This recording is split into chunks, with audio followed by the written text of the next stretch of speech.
of your Forest Lake Ranger football. I'm Noah Casa, and up on top of the booth outside on a chilly night next to me tonight I'm Joel Geist. is Joel Geist, and we are ready for Week 1 playoffs in the 6A bracket. Yeah. Forest Lake Rangers taking on Coon Rapids. Coon Rapids in their white jerseys and red pants, and the Rangers in the maroon home jerseys and the yellow pants, and that's a look that we'll get used to as we have home field advantage throughout the playoffs. Absolutely, until the neutral site game. Also, I believe Mother Nature is a Forest Lake Rangers fan. There was a lot of maroon and gold driving on the way over here. That's true. I mean, I'm not going to... The sunset was very maroon and goldy. Yeah, and not only that, but the leaves are maroon and gold. That as well, Mother Nature's painting it up for the Rangers. It's a beautiful drive on over here from across Carlos Avery Game Preserve right next to Forest Lake. Heck yeah. And, so like we said in the podcast, not a whole lot of information on Coon Rapids this week. Right. But we got a lot of information on the Rangers throughout the season, and we know that this squad is poised and ready for a playoff berth as the Rangers enter the field.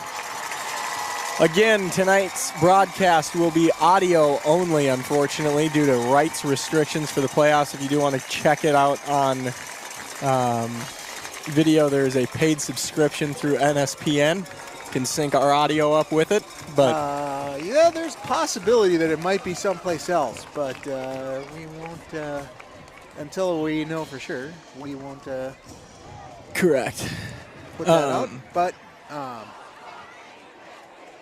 yeah, no, it's a beautiful night for football. A little chilly, but a beautiful night nevertheless. I was talking to Joel earlier. Like, we're probably going to have to be outside tonight, unfortunately. And we were just praising the Lord that it wasn't raining or sleeting or snowing or any other extra. I can deal with the cold. I mean, it's a little wind. If it was cold and wet up here, it would be a completely different story. Right. We got a little wind in the mic, so, you'll have to deal with that. But...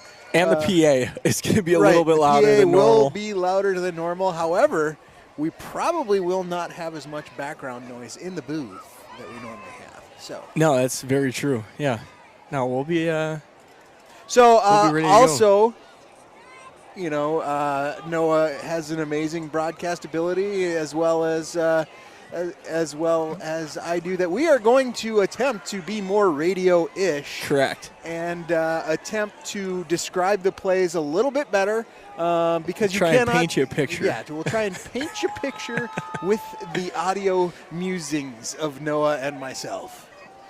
So. Correct. I think, are we going to have to sit here for, okay. There's sour. I was like, are we going to have to sit here and wait for 2 minutes and 30? We've done that before. Right. That's always unfortunate, trying to kill 2 minutes of time and not knowing when the anthem's going to blast off. Right. But, yeah. So we're going to do the anthem here quick. Yep, we're going to do the anthem. And then we'll be right back with the rest of the broadcast. I'll keep one mic on to try and get some ambient noise, but bear with us.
All righty, let's get this thing kicked off. Playoffs, something that Forest Lake used to dread Yes, it is playoff night in Minnesota. Across the metro, teams will be rejoicing, and some others will be retiring for the season. Yeah. Yeah, it's the last game for a lot of these seniors for some teams. Absolutely. We are definitely looking forward to a couple more games. Yeah. At least, hopefully for your Forest Lake Rangers. This Coon Rapids Banker team, bust, baby. Banker bust, and we will be trying to keep an eye on some of the other teams across the state, and especially in our brackets, such as Farmington and Edina, as well as Champlin Park. Roseville. Champlin Park and Roseville. And who was the last one? Eden Prairie and... Eastridge? No. I don't know. No, Eastridge is on the other side. Yeah. We'll get the bracket pulled up here at some point. Right. All right, so your Forest Lake Rangers are going to kick it off to start. I believe they deferred. Coon Rapids elected to receive. The Rangers will be kicking off to the north end zone here at Ranger Stadium. And what wind there is in the air seems to be coming from the south and the south and the east. So I think it's one of those weird winds where up here we're feeling it a lot more than down on the field. When I was down walking back from the bathroom, there really wasn't a whole lot. Right, but once we get up here, when you kick a ball in the air, it's feeling the same wind that we are up here. There we go. Rangers about ready to get it kicked off. Ball is in the air, and not a surprise, it's through the back of the end zone. And Coon Rapids will come out for their first drive on offense and set up at the 20-yard line. Heading south on your YouTube podcast dial. All right, so we'll see what the Forest Lake Ranger Wrecking Crew has in store. We got Howie Johnson leading the way. His senior year was a huge success. Also, Nate Schleif on the other side, two co-captains. Nate Schleif and Howie Johnson both played together for 3 solid years. And Cullen Christensen on the linebacker spot, really sealing down the other side of that line. 1st and 10, handoff, right side goes absolutely nowhere for the Rangers. That's Cullen Christensen right there on the tackle, along with Nate Schleif. Got to keep our eyes on that defensive line tonight. There's some news that we'll get to shortly after this play. Coon Rapids comes out with 2 receivers to the left, 1 to the right, and a running back right behind the quarterback, lined up in the pistol, and that's a false start. On Coon Rapids, that'll back them up 5. I feel like I should probably have my roster up here so that I can see. Here is yours, Joel, if you don't have one I yet. have one over here. Yep, Perfect. I am set we'll up. Stuff this However, one back underneath it is a little bit hard to read in here because the light is a little low. My old eyes are having some issues. Some small print there. All right, so it's Hatapana, Hatapana, I believe. That's what we're going to be going with for the QB tonight. High snap. Ooh. Looks to throw. Sacked by the Rangers. That's Waslick, I believe, number 34. Yeah, Aiden Waslick was one of my former up-and-coming players that really has come on this year. He's a linebacker that really was kind of subbing in and out, and there's a couple of games that he absolutely took over. Okay. All right, so we're going to be third and about 20 from the 5-yard line. We're going to run right side into the teeth of the defense. And that's not going to No, it'll get them a couple of yards, but not a whole lot more. Yeah, they're gonna be punting from the end zone, so not a place you really want to punt from against this Forest Lake Rangers front.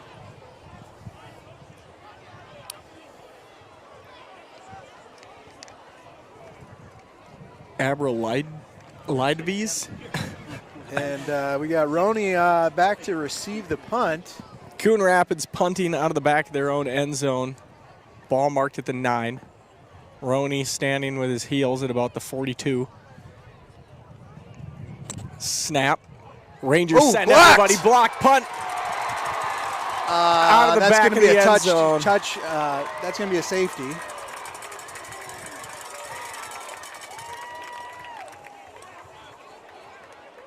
It's going to be a touchback. Huh? I believe they're calling it a touchback. It can't be. If it was a touchback, then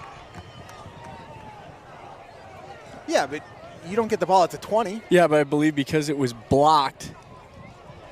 They don't get the ball at the 20. It's a safety. No, they did call it a safety. So a safety for your Forest Lake Rangers to start the night. I agreed with you. I was just going off the hand signals of what I was seeing I was like, no, they're going to talk about this one because you can't call a touchback. Like the initial call was a touchback, and then they conferred and called safety. All right, so your Forest Lake Rangers defense, a little bit of foreshadowing there. You definitely don't want to kick it out of the back of the end zone. No, we set the house on that one. I kind of thought that they were going to come after that. Well, you got it when you're inside the 10, punting out of the end zone. Right. I mean, you're backed up all the way to – you're backed up and you're thinking about it. So Coon Rapids will have to kick it from their own 20-yard line. Roney and – is that Tomakung? Tomakung back deep to return. Tomakung was back to return last week, but didn't really get a chance at it. We'll see if he gets an opportunity here.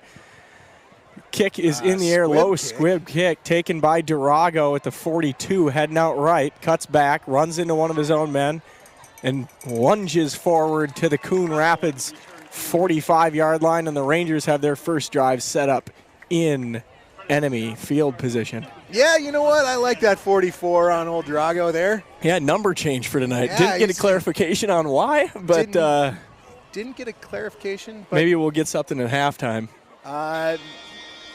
Maybe for playoffs they have to have like certain numbers. 0 is not a fullback inside number. I don't know.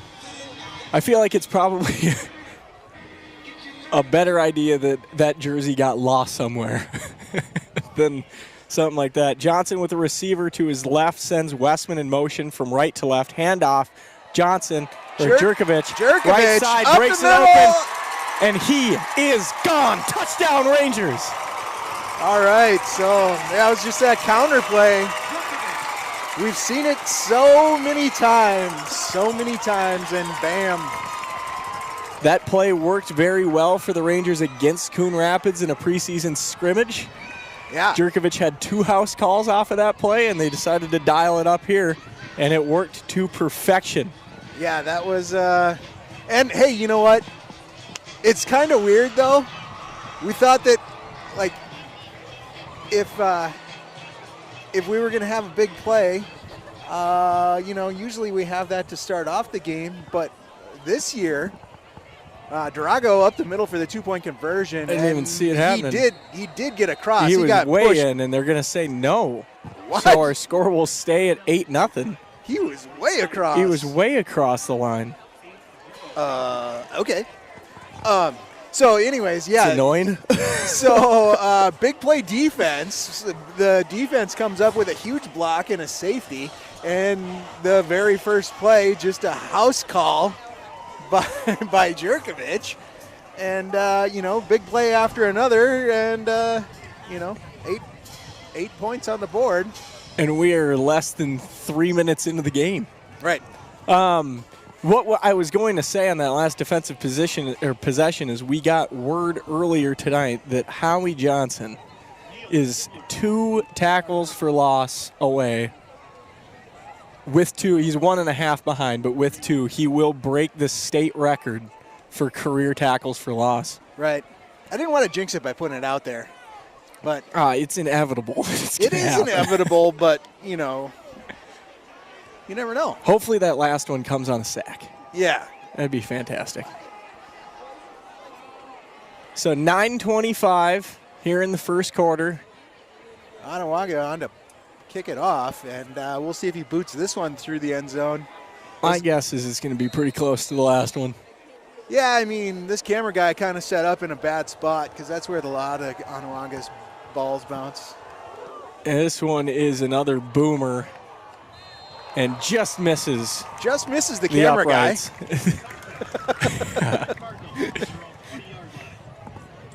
So, Coon Rapids will set up at the same spot that they started last time, looking for a better offensive drive than the way that their first one ended. Two negative plays, a penalty, and then one more quick run for a gain of 2, and then the punt that was blocked for a safety. Yeah, it's.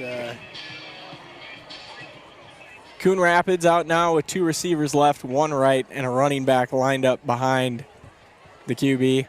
Speed option out to the side. He's going to gain a yard, maybe.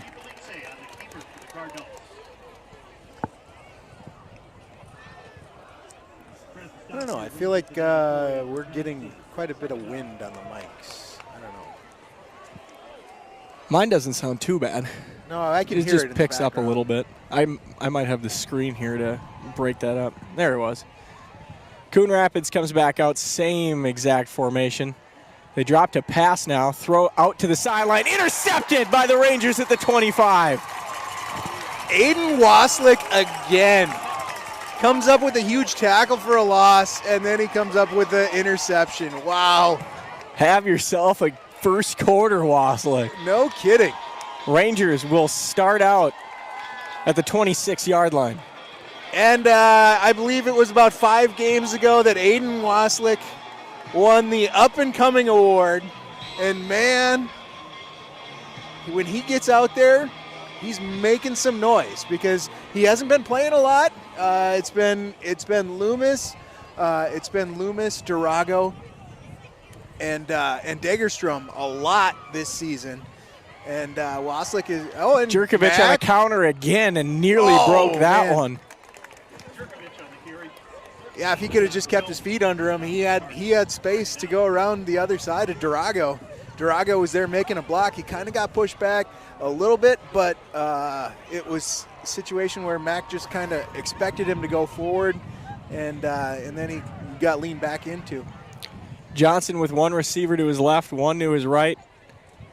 Westman now comes in motion from right to left. Handoff, Jerkovich up the middle, lunges forward for a gain of 8 and a first down.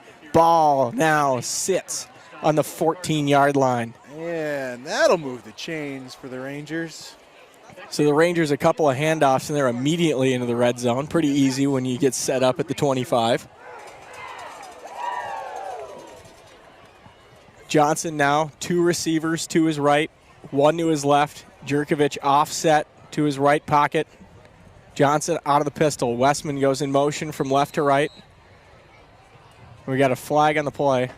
False start. Yeah. We are going to have to bring out the inanimate feline. Odd way to say dead cat. Yeah, wind is definitely picking up a little bit as the game goes on here. Yeah, sorry guys. If you don't know, in the audio and video world, do you got mine? Yeah, here's one for you. And Johnson with a receiver to his right side, 2 wings in. Westman goes back in motion, handoff to Rago, left side, cuts back, puts his shoulder down, runs over a couple of Cardinals, and is inside the 10. All right, and so getting back to the number 44. Sorry for this mic. Yeah, no kidding. No worries. We're going to have mine coming on too. But the number 44 was worn by, I believe it was John Riggins back in the day of the Washington football team at that time, called a different name. Well, Juszczyk is a beast. He also reps the 44. Right. But, yeah, awesome fullback number. And I believe, wasn't that Allstott too? Speed option, Jerkovich, right side. Touchdown, Rangers. I believe that was Mike Allstott as well. 44. Yeah, you're going to have to look that one up. Rangers on top 14-0. All right, my mic is going to be a little loud right now. All right, guys. All right, I got you. Jaden Aniolongo on to attempt the extra point. All right. I don't know. That seems to have Oh, that took care of it. fixed the problem. 100%.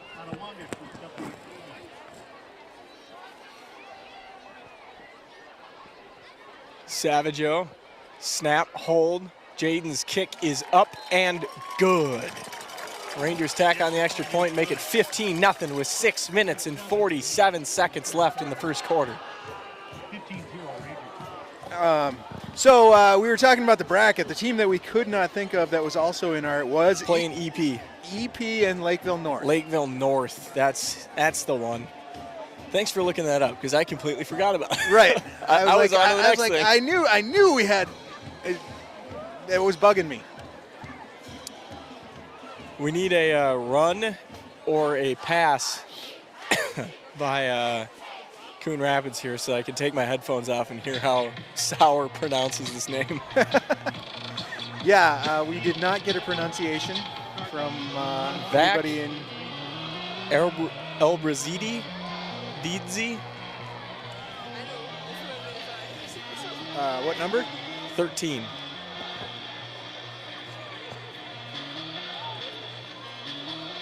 Iberledzi is what I would call it.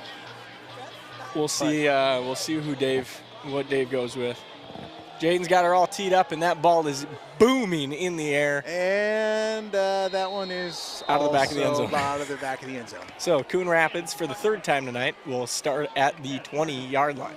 Hey, anybody know any coaches that need a kicker in high school? College. In college. That D1 preferably. D1. Onuanga is looking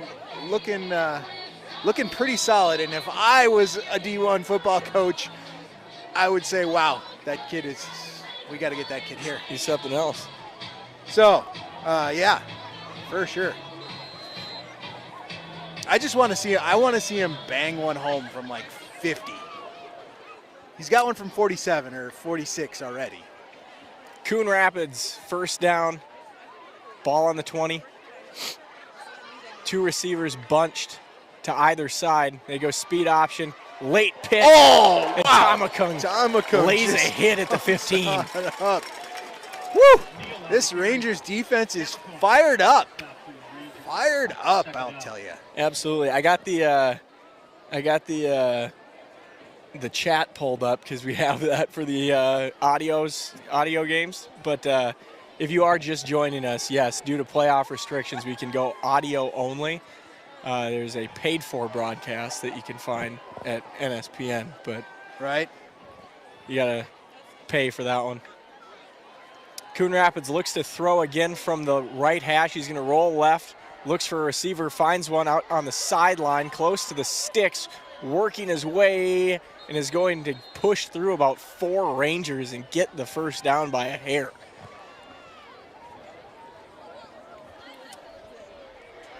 First down for Coon Rapids. Ball now at the 30-yard line. God, I missed it. It's going to be sad if I got to go down and get the pronunciation at halftime. Coon Rapids, 1 receiver left, 3 to the right, and a running back lined up directly behind QB1. Drops to throw again. Quick tunnel screen to a receiver. Good play there for Coon Rapids. That's going to be a 10-yard gain and a first down. 12-yard gain. Ibralisi? Ibralidzi. All right. All right, Nate Schleif gets a tackle there. It's a bit downfield. Those tunnel screens have been somewhat effective when we get a great pass rush. Coon Rapids, snap, handoff up the middle, and he runs into a wall of Christensen. And that is not going to go much more than that. Gain of 3 on the play. I don't know what it is about the Coon Rapids jerseys, but I'm having a real hard time picking up numbers with my eyes.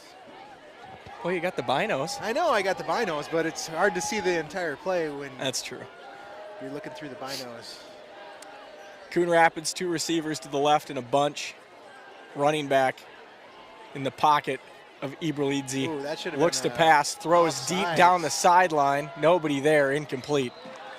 I don't know. It looked like the left guard there jumped a little bit early. They tried to take a shot deep downfield, but it was well covered by Westman. He was looking for Aiden Snow, I believe. No. Yeah, and Westman had the outside track on him, so like that would have been, if anybody could have got that ball, that would have been Westman's ball to have there, just because he had position on him. Handoff. Oh wow! Right side, Cullen Christensen meets him in the backfield. Knifing in on a sack, and a little bit of extracurriculars there after.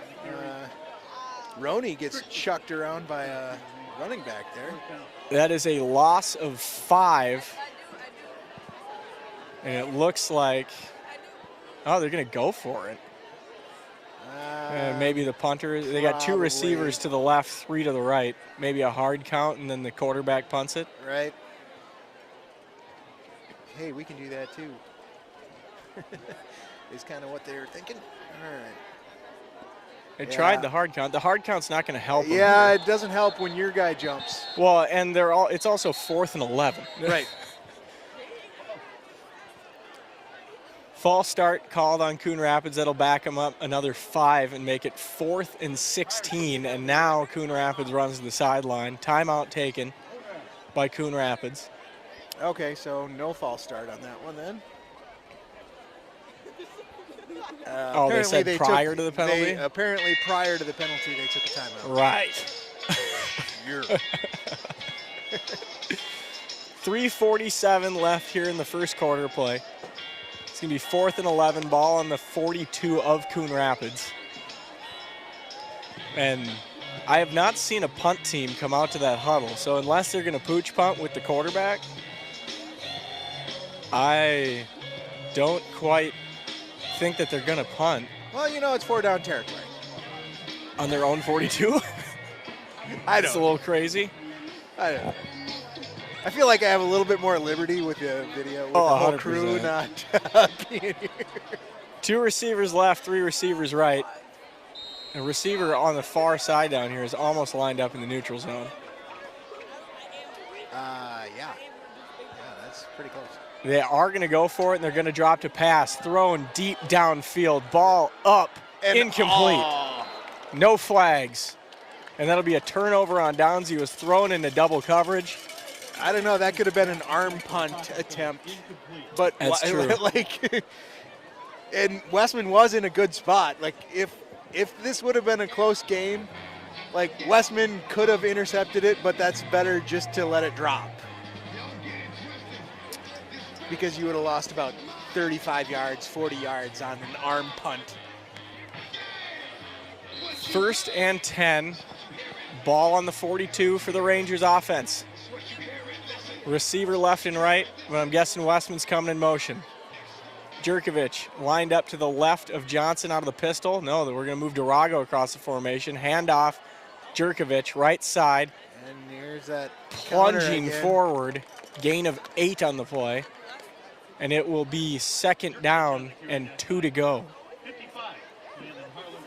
Yeah, and right out there, they're just working towards that Jack Shilgren and Xavier Lopez out there. They really have the number on that right side of the line. That's where both touchdowns have come from, they just don't have, the Coon Rapids Cardinals just don't have an answer for it. Durago and Savaggio split out wide to the left. Westman now coming right to left in motion across the formation. Johnson, quick pitch to Jerkovich, left side. He's got a hole, and he's brought down at the 25-yard line. 1st down, Rangers. Westman doing a good job sealing that block on the outside.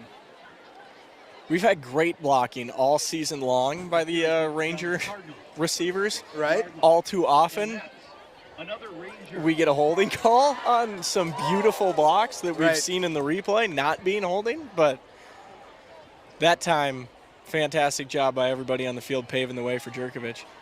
Durago and Jerkovich both in the backfield now.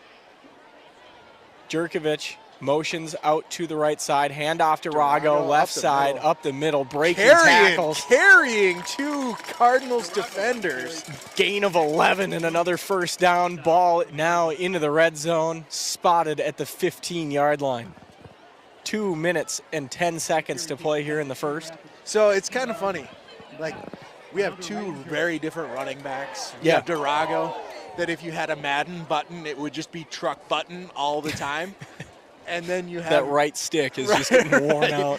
And then you have Jerkovic, who is just the speed boost around the corner. He doesn't go down easy either. No, he doesn't go down easy either, but he's just straight speed boost around the corner. Bam. Johnson under center, hands off. Jerkovic up the middle, fighting inside the 10. Gain of 6. Ball will be spotted at the 9, and we got a player down for Coon Rapids.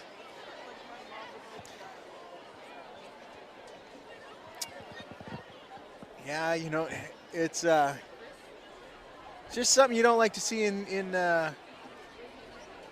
playoff games. Well, in games in general, but across the state, everybody's hoping to play, teams at their best tonight when they're in the playoffs and all through the playoffs. So we hope everybody gets through the game safely tonight in all of the brackets. So, we don't have teams that are just absolutely dismantled. We want to see the best teams, and we want to beat them fully healthy. 110% agree with you on that one. So the Rangers are looking at 2nd and 4 from the 9. Rangers able to get a first down at the 5. Clock rolling inside, 1 minute and 27 seconds to play now. Rangers with 2 wings, a receiver to the left, and Jerkovic behind Johnson. Handoff, Westman around the right side, looks for a cutback lane, and he had the corner if he would have kept running, but he gets brought down at the 5-yard line, or the 6-yard line, excuse me. I feel like he had 55 Alex Canese out in front of him. And I feel like if he would have just got in his back pocket, he could have probably squeezed through there. Well, all year we've been telling him to get north and south, and that's one that he should have just taken all the way out east. Well, I mean, Alex Canese had a solid, like, I love that when I was playing. If you could just feel the running back's hand on your back, if you just put your hand on his back, like, he knows where to go, and then you can cut right off of him which direction you go. 3rd and 1, Johnson under center, handoff. Durago, touchdown Rangers. A 6-yard touchdown, and the Rangers extend the lead. It's just amazing how many times Durago gets hit either just behind the line or at the line and still manages to get 4 or 5 yards. Yeah, no, 100%. Your cat come apart over there? Kitty. Arwango comes on for the extra point. Might need that tape at halftime. I can get it for you now if you need it. Well, yeah, that might be. Well, I think if I just put it on tight, it'll be fine. All right. Arwango, snap, hold, kick, up, and good. Rangers extend the lead 22-0 with 33 seconds left in the first quarter. All right, so it's going to be 22-0 in the first quarter. Have we scored that many points in the first quarter yet this season? No, I was alluding to this might be the most amount of points that we've scored in a quarter. I'd look it up, but my laptop decided to take a crap on me right before the game. No, I would say in a quarter this has been the most points that we've scored. I don't know about in a quarter. We've had some big third quarters and big second quarters. True. I think first quarter, this is the most points we've ever scored. First quarter, this is definitely the most that we've scored in a first quarter. Because even the Woodbury and the Park games, it was about 24 at halftime. Well, and they weren't turning the ball. They were punting all the time, right. So we were having to drive the length of the field. Yeah, I'm just saying, like, that was a pretty evenly dispersed scoring. Yeah. Onawago kicks off into the end zone. Touchback, and Coon Rapids, just like they have all night tonight, will start at their own 20-yard line. Yeah, you know what? I am just really shocked. Well, I'm not really shocked, but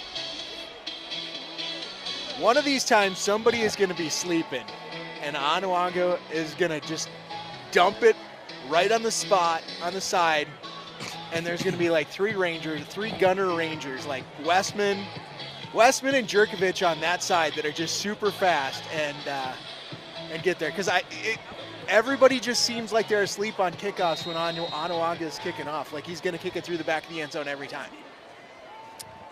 Coon Rapids comes out with 2 receivers to the left, 1 right, takes a snap, turns around, hands off right into the teeth of the Ranger wrecking crew. I don't know how many. Yeah. I don't know who you would credit that tackle to. That one is. Can you get an 8th tackle? Yeah. Just a horde of maroon and gold surrounding that running back. Coon Rapids on 2nd and 10, 1 receiver left, 4 to the right side. Quads. Empty set and a false start on the quarterback. Did they call another timeout? No. Oh, no. Joke. Quarter. Oh, okay. Quarter. So no penalty. They were trying to get the snap off before the end of the first quarter, but that will bring us to the end of the first quarter. Rangers with a very successful first quarter of the 2025 playoffs. So, who is it? Who's it going to be that's going to have the most accurate and up-to-date scores? Probably score feed. Oh yeah, you have that. I don't have that on my phone. They wanted too much information from me. I do not like to give out that much information. So we look real silly. Why is that? Because it is the end of the first half, and Minnetonka is all over Andover, 27-0. Anoka, you mean? Or Anoka, correct. Okay. Eden Prairie is beating Lakeville North 15-7. Centennial is 27-0 over Hopkins. We'll get back to it here in a second. Coon Rapids comes out, same formation with the 3 receivers to the right side. That ball off the hands of a receiver, nearly intercepted by Roney, falling complete, and it'll be 3rd and 10. So I can't say that we look like complete idiots because we said if there was an upset. True. We never guaranteed the upset. An upset. I would not be shocked if it was Anoka. But, you brought up a great point that, who was it, Mason West? Is that their quarterback? Quick pass over the middle. They were lined up in that same formation with 4 wide receivers, this time to the left, and Cullen Christensen all over him in coverage. What were you saying? Excuse me? Their quarterback, that was Mason West. Yeah. Yeah, so. Edina is beating Farmington 7-3 at the end of the first quarter. Okay, so close game there. Still anybody's game. I called Farmington, you called Edina. That was one of our differing picks in the brackets. 4th down and 10. Coon Rapids will come on to punt. Roney standing with his heels at about the 47 of the Rangers. Low snap, high, short punt. Roney runs up on it, fields it, keeps his feet underneath him, heads out to the right side. He's across the 30. He's got blockers 20, 15, cuts back, tackled down at the 9-yard line. I can't, wow. That was the riskiest fielding of a punt I've seen all year long. Roney, great catch. Don't do it again. He had 3 defenders in his face that woed up to let him catch it, and he ran right between them all and took off to the right side and had a ton of blockers set up and just got caught up behind. Yeah, I mean, that was super risky. Sets the Rangers up in fantastic field position. Ball spotted at the 10-yard line. Johnson brings 2 receivers out to his left, and Jerkovich lined up right behind him. He's working out of the pistol.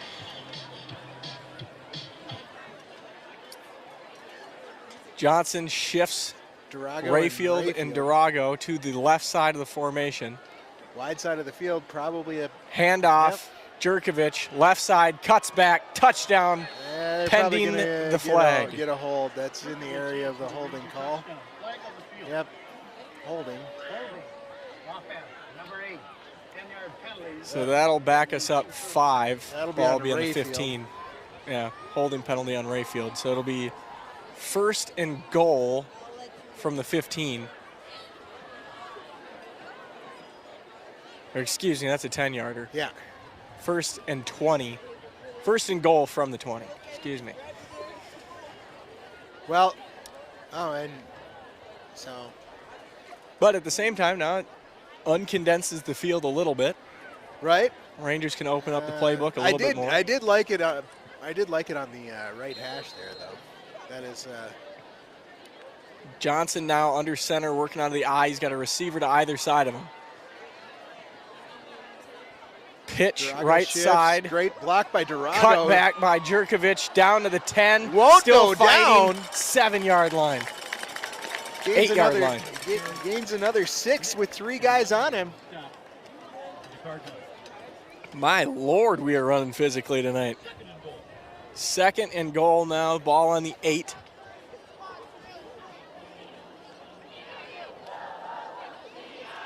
Johnson out of the pistol. Jerkovich directly behind him. Westman to his left. Savageau split out wide to his right. Durago in motion to the left side. Johnson keeps up the middle, fights his way down to the 2-yard line, and will be taken down there, and it'll be third down. That one's a little. Palmer again on the stop for the Cardinals. A little bit. I gotta ask a question on that one. Going into the playoffs, do you really want your quarterback doing sneaks when you don't have to?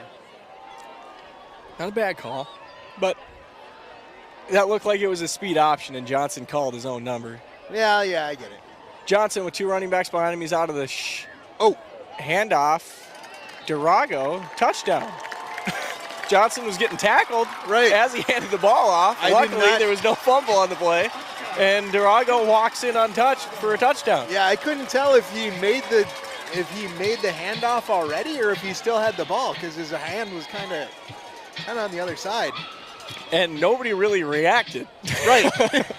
Everybody's like, oh, who's got okay. Sure. Onewongo on to attempt the extra point. Tell you what, people on those bleachers are pretty safe because he's going to go well over that. Snap, hold, kick, up, and good. Man, I almost jinxed it. They had a guy sniping in from the side, almost blocked it. He's been close on the last 2. Your score, 29-0 with 10 minutes and 4 seconds left in the second period. Well, I tell you what, we always ask about how many of the Ranger faithful are going to be out here. Oh, we're packed. And, we are packed bleachers. Packed house.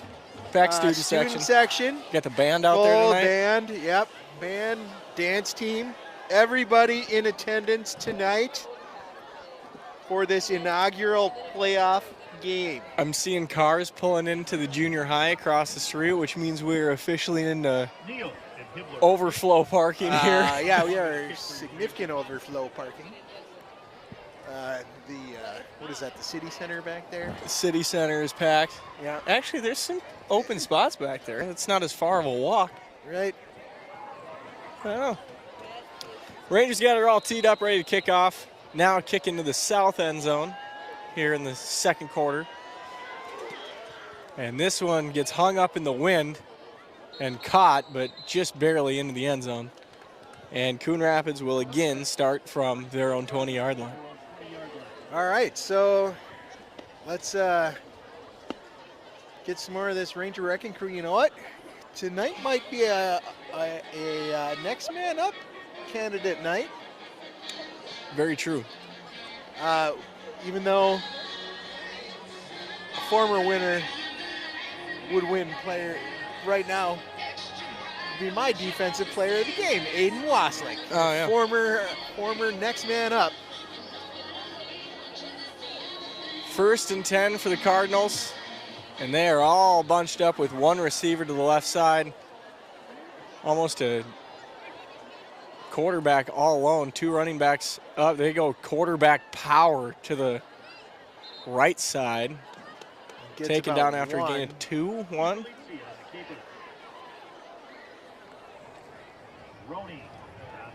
Eberlizzi on the carry, and that's a mouthful. Eberlizzi. They line up in the same formation. And they're going to run quarterback power to the left side, and he is taken down at the line of scrimmage. Not going to go anywhere. Was that Durago on the bottom there, I think? It was Howie. Howie and... Was it a tackle for a loss? We got a Cardinal down. Officials timeout.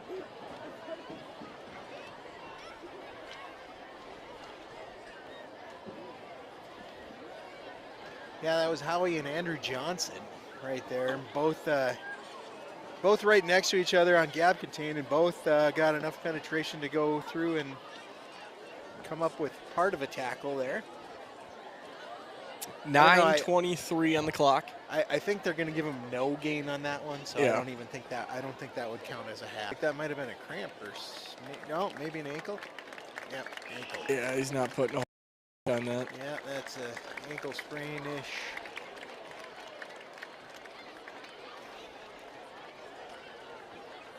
Hate to see it on potentially the last game of the season. You have a player go down.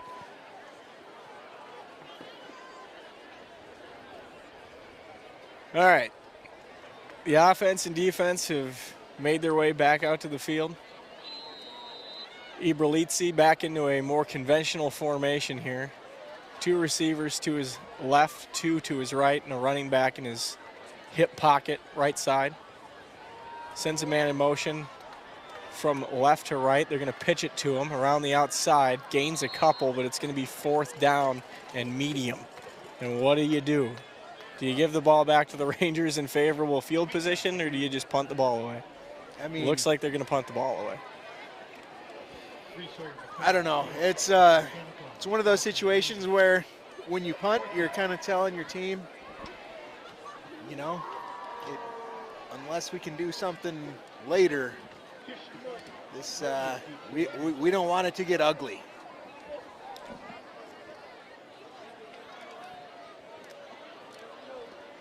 Coon Rapids short a man. Somebody comes in late.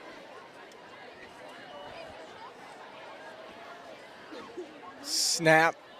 Punt is away. Roney's going to run under it at the 40. Take it back left. Now cuts back right. Had a lane for a second, but if he would have taken the outside, there was nobody over there. Absolutely nobody. Rangers will set up shop at the 45. Man, if he checks the broadcast from Coon Rapids. Tomorrow the tape is going to be very difficult to look at. If he sees that, man, that right side was open and there was 4 Rangers on the side there just waiting to block for him. I'm actually shocked that he got past the first guy. Yeah. 1st and 10.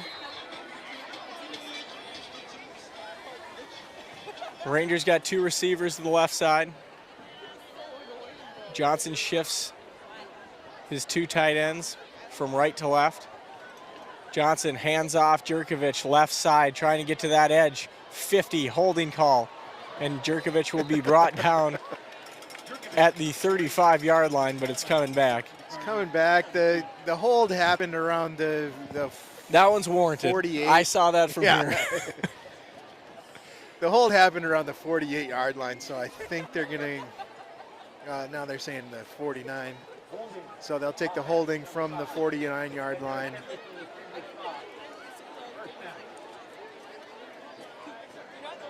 From the spot of the foul or the previous spot? Should be the spot of the foul. That's what I thought. Okay. So the referee just said it wrong. So it'll be 1st and 14. There it is. Correction. It's Rayfield with 2 penalty calls tonight. 2 holding calls. Well, better now than later. 8 minutes to play in the second. Johnson sends Westman in motion from right to left. Hands off to Durago going left to right. He's going to squirm through. Get about 6 yards. Yeah. Bring up 2nd and medium. 2nd and 7. That's a good job just to get a couple of yards, get into the range of, you know, a 3, 4, 5 yard play. And so. 2nd down, 7 to go. Ball on the Ranger 48-yard line. 7:30 left to play in the half. Johnson with 2 running backs in the backfield, lined up to either side of him. They go hard count. Snap the ball, quick pitch to Jerkovich. He drops it, ball on the ground. Forward. Coon Rapids is going to pick it up at the 45, bring it back to the 50, and be shoved out of bounds. Yeah, the timing was off on that one. It looked like he tried to do the hard count, and then it just got thrown off on the timing. And then the pitch was there, a little bit out, a little bit in front of Jerkovich, so a little bit harder one to hit. And then, well, that's when you gotta just fall on that one. Right. Instead, Jerkovich trying to pick it up. He kicked tried to it pick about it 10 up yards and downfield. tried to kick it. Yeah, didn't try and kick it. He did kick it. I mean, it would have been fortunate had he kicked it and it would have went out of bounds, but. Coon Rapids now has the ball 1st and 10 on the Ranger 48. All right, so we'll see if Coon Rapids can get a little bit of offense going after a big play by the defense. Quarterback keep up the middle. Colin Christensen says, I don't think so, and pulls him back. Gain of nothing on the play. That looked like a loss of 1, but I don't know. They will give him the original line of scrimmage, which I don't think he got.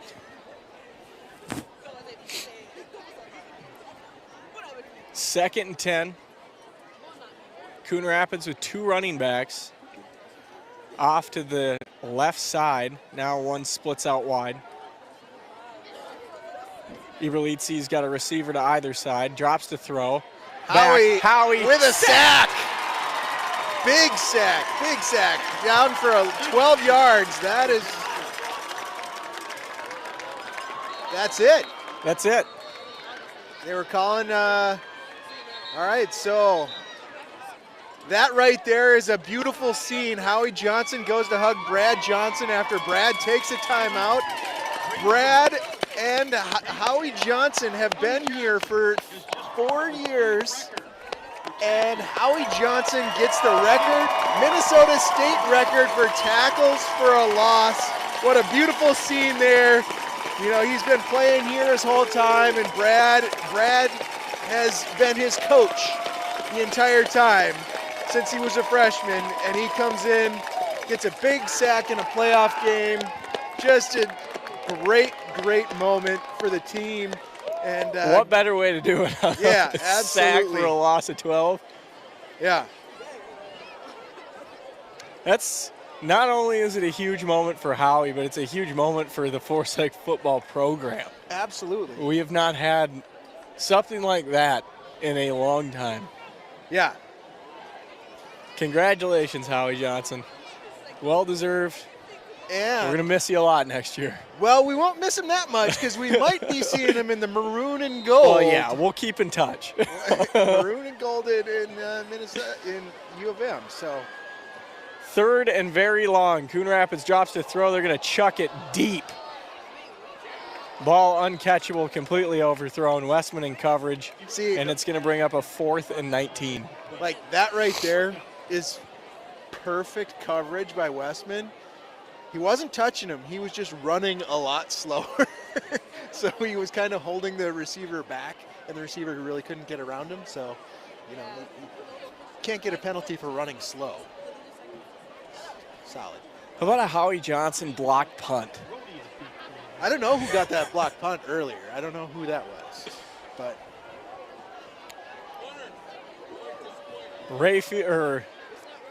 Roney with his heels on the 25. Coon Rapids on the punt. Ooh. Low line Oh. drive punt. Roney's going to field it at the 19. Oh. Nate makes a nice move, Go. heads down the sideline. He's got blocks ahead of him. Oh, He's that's a pulled horse down collar. from behind. Horse All collar right, called. there it That'll comes in. tack on 15.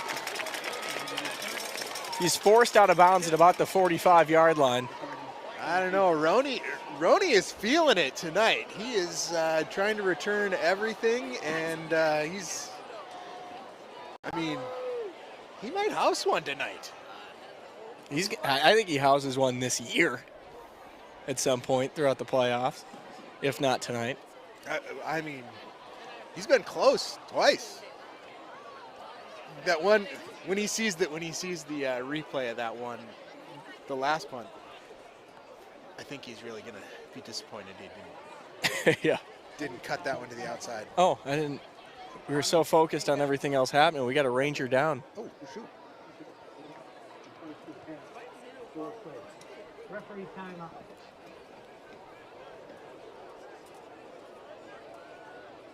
That's Schleif. That is Nate Schleif.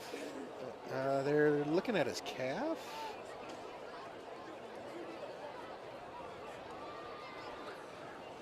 B-Scout making his way out there right now. That's something you definitely don't like to see. Nate Schleif is definitely a leader alongside with Howie Johnson on the other side. These guys have been bookends for the last 3 years.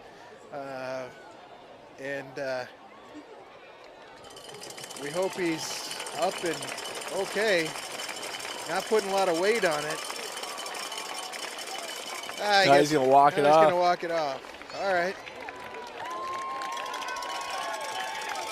Coaches went to help kind of carry him off the field. He took his arms down. I was like, no, I'll walk off. Hopefully that means it's not too devastating and maybe he's done for tonight, but is able to be back for next week. Well, after that last milestone with Howie, I kind of think that we might see a little bit more of the underclassmen. Especially the second half. Yeah, we're coming up on 6 minutes. 6 minutes to go till halftime, and I would imagine that a lot of guys are. Johnson handoff, Jerkovich up the middle, big run. It's going to be 8 yards on first down. I would guess that Brad is going to not risk injury to a lot of his starters. Yeah.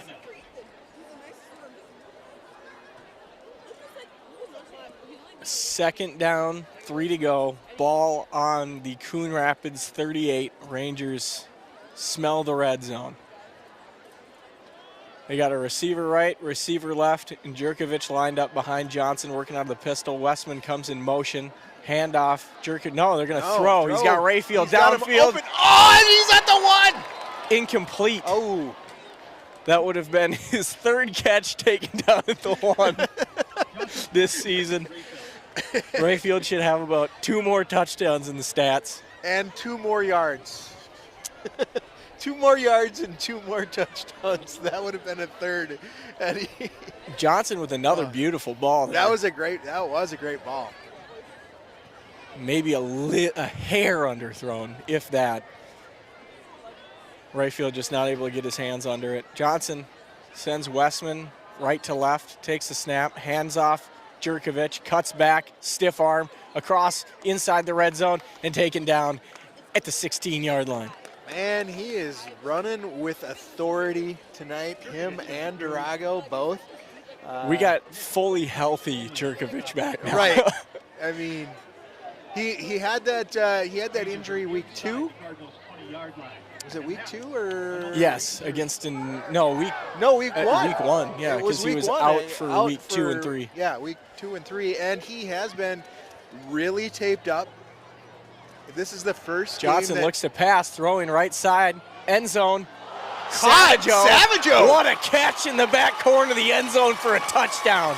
Woo! Wow. Savageau just goes up and pulls it down. That was 100% what you teach as far as high pointing a football right there. Just got up there, hung up there a little bit, and was able to get his arm up and pull it down with him. Great job by Micah Savageau. Even better job of holding onto that ball through the contact to the ground. He landed flat on his back. Yeah. All right, so Onawaga will come on out and kick another extra point.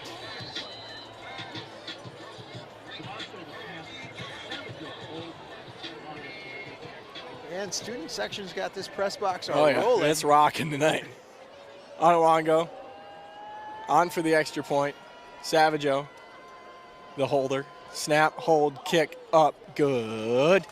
36-0. Rangers on top of Coon Rapids with 4 minutes and 41 seconds left to play in the second quarter. What an offensive showing by this Forest Lake A defensive showing as well. Yeah, I mean, they didn't get across the 50 for the whole first quarter.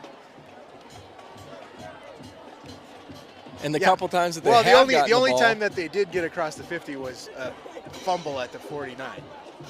True. So,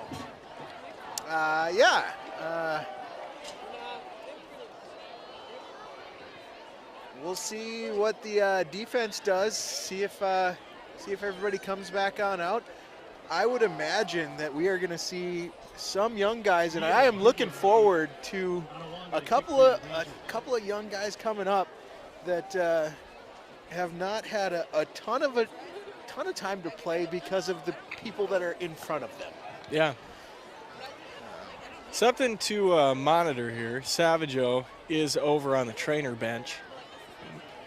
It did come down pretty hard on his back, but I don't think his head hit the ground. So we'll just see if that's the spot he found to sit down. Or Onawango puts the ball in the air. This one will be returnable from the 2. Coon Rapids is going to bring it out. And Tomakun comes down and makes a beautiful tackle at the 15.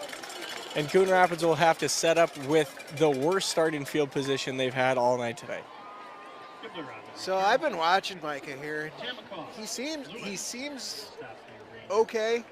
They're kind of checking him out. Kind of looks like possible concussion. But it seems like the trainer is looking at him and probably going to let him go. No? Okay. You keep an eye on that, and I'll get back to what's going on down on the field. 1 receiver left, 2 receivers right for Coon Rapids. They're going to pitch to the only back they had in the backfield to the right side, and he's going to be swamped by a huge group of Rangers. No gain on the play.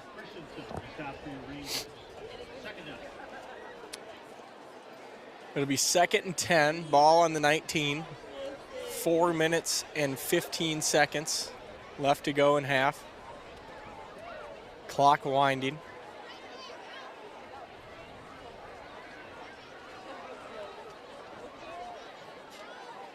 Coon Rapids, 2 receivers left, 1 right. Handoff coming out of the backfield, swamped by the Rangers again. Taken down, maybe a gain of 1. No, they're going to give them the line of scrimmage, so it'll be 3rd down and 10.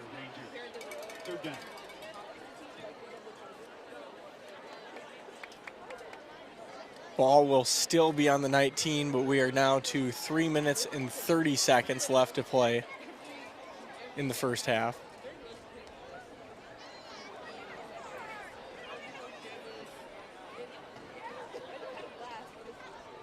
Coon Rapids with 2 receivers to either side, both stacked up tight. They'll drop to throw. He'll look deep over the middle of the field, and that one is nearly intercepted by Cullen Christensen.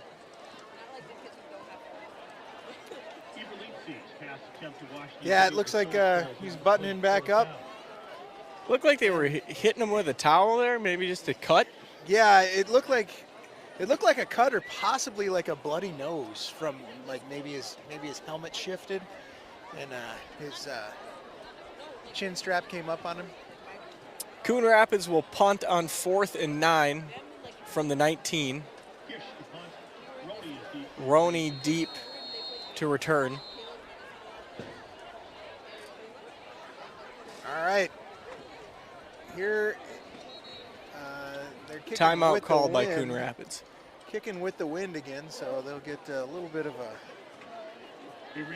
wind assist. If Roney is still returning kicks in the second half with the wind up there, it's going to hang up. And also fans, I don't know. you asked for it. The weapons of grass It may or may not. are back tonight. It's always weird because, like, on a punt, a lot of times those super deep, low liner punts are the ones that you can return really well, just because you see the lanes opening up a lot easier.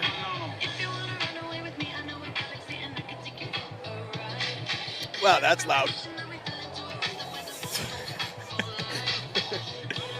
Got a few apps open over there, bud. Yeah, trying to close out of them, conserve that battery for halftime. We got an interview that I did earlier this week with Brad Beeskow that will be airing here at halftime. That was about a week's worth of apps that I had cleared out. You know what? I didn't even know that thing about Howie and my question that I posed to him. Pretty on point.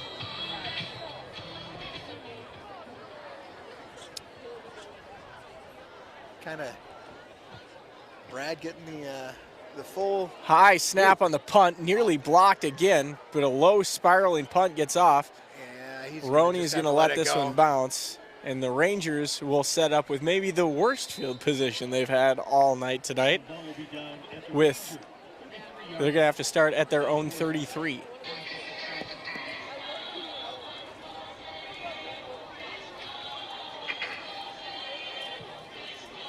All right, so everybody returning out. Big shout out to the Forest Lake Freightliners. We got Tristan Bodine, Xavier Lopez, Jack Sjogren, Logan Speckle, and Alex Canese, all doing an amazing job tonight. I think we easily have to be over 8 yards of carry on the ground. As you say that, Jerkovic gets the ball headed out left side. He's got the sideline. He's across the 40 and shoved out of bounds. So a huge 25-yard gain by the Ranger offense here on first down, and they are into Coon Rapids field position. Yeah, that's Logan Speckle and Alex Canese's side over there, and you know they've both ends have, like, Alex Canese and Logan Speckle have more of a finesse style blocking. They're a little bit smaller, but they are very athletic. And then you got Jack Sjogren and Xavier Lopez on the other side that are just big and straight power. So a lot of times Durago will just be off of the right side and just go off of that right side. So both of these. Johnson hands off, Jerkovic right side. He's got blocks ahead of him, gets to the edge, cuts back across the 20, stays on his feet, and he's down to the 12. 2 minutes and 30 seconds left to play in the half. And the Rangers are within 12 yards and that'll be of making it a gain of about 27. 42-0 game at halftime. And that's another Ranger. All right, so that'll move the chains for the Rangers. 1st and 10, Johnson with one receiver out to his right side. Jerkovic, the only back, lined up right behind him. Handoff Westman on a reverse. Oh, guys, cuts slips. back, trying to get to the sideline, and he's taken down after crossing the 10. They're going to mark him down about the 6. Yeah. It'll be 2nd down and 5 to go. First down, waiting for the Rangers at the 2-yard line. All right. A minute 45 to play in half. Same formation for the Rangers. Durago to his right. No, excuse me. Yeah, we got 2 running backs in the backfield. Johnson under center, hands off Durago, shoves his way forward, and that's going to be the first down. Rangers will get that first down, and it'll be 1st and goal from the 2-yard line. That'll move the chains. That'll get rid of the chains. Right.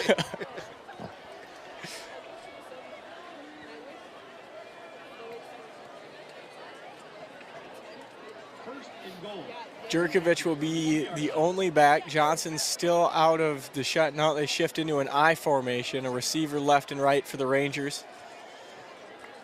Johnson surveys the defense. Motions Durago, takes the snap, hands off Jerkovich, and he is stuffed in the backfield. I don't think that he lost anything. Maybe lost one. That was a great play by number 6. Yeah. Number 6, who is Second and goal. TJ Neal. Great play by TJ Neal there. 30 seconds, rolling clock, left and half. Johnson sends Westman in motion, takes a snap, keeps it himself, lunges towards the end zone. They're going to mark him at the 1. And the Rangers will call a timeout and stop the clock with 21 seconds left in the half. I got to imagine you're just going to run a pitch out. Should be 1 timeout left, so. They're going to go heavy. Howie comes in. Schleif, I did not see run in. Is this the record and the touchdown night? We'll see. This is the game you want to try it in. Howie is having himself some fun down there. Yeah. Everybody's serious and lined up for the next play, and Howie is dancing, slapping hands.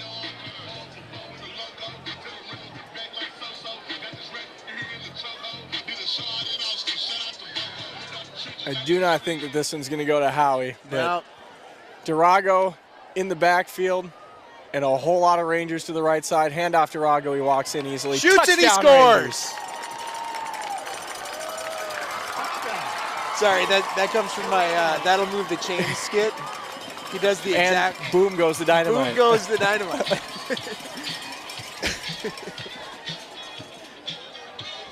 Durago from 3, and boom goes the dynamite. Right. Rangers up 42-0 with 18 seconds left to go in the first half. Runs to the left, shoots and he scores. Ottawongo on for the extra point. Savageau to hold. Snap, hold, kick, up, and good. You know what? We all have those announcers that we love, and you know what really disappointed me this year What's that? in the sports world? The Brewers didn't get in, and you know we could have given it to the Euchre. You know. Yeah, you're not able to announce the playoffs for the Brewers. He's gone. Yeah, no, I completely understand. I completely understand why he can't. He's dead. Right, but man, it would have been great. It would have been great. Yeah. That's just. I was really hoping for the Brew Crew to get in there, and a lot of memories watching the Uke over the times, over the years, and.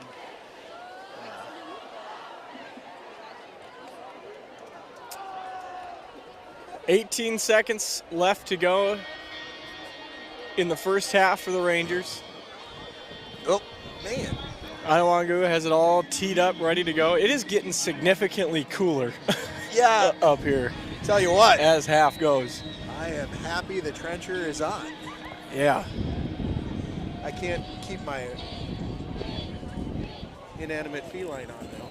Jaden is going to boot that one into the end zone, and Coon Rapids will start at the 20. That's a good kick. That's a good kick into the wind. 'Cause, Yeah. it has definitely picked up a bit. The flags are flying now. Before they were just drifting a little bit. They are moving now. Oh, you know what? I probably need to For a second, they switch were. my mic around. Probably won't spin.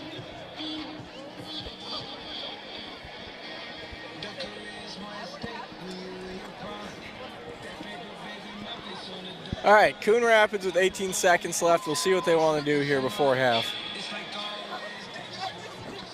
I don't know. I got to imagine they're just going to Hand the ball off. hand the ball off and call it a half. You'll probably run it here. They're in their formation where they ran 2 back-to-back quarterback powers, and that's what they do. They'll go right side. Cuts back, taken down by Tomacone. Tomacone. Making some That's- fantastic tackles out on the edge, and that'll be That's halftime. 2 out on the boundary that he just absolutely blew somebody up. And so that'll take us to halftime, 42-0. Your Forest Lake Rangers out ahead in a very auspicious first game for the Forest Lake Rangers. Correct. And a historic game to have the first game of the playoffs be the game that Howie Johnson gets the record and hopefully gets to add quite a few more tackles for a loss as this season continues. And hopefully he can set that number up where nobody is ever going to touch it. Very, very true. Let's see if I can get this interview hooked up here. Ooh, that might be Let's asking see. a bit. Let's see. Got Bluetooth.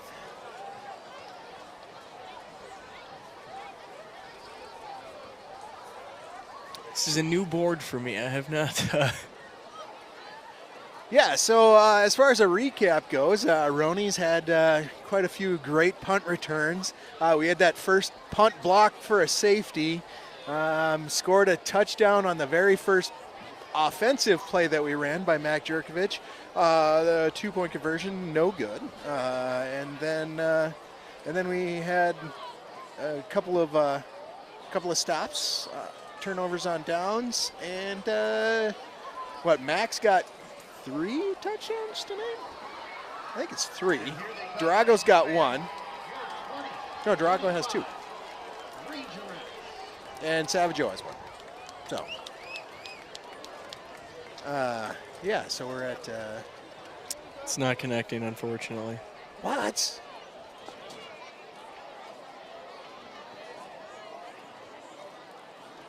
Not connecting at all? It's trying.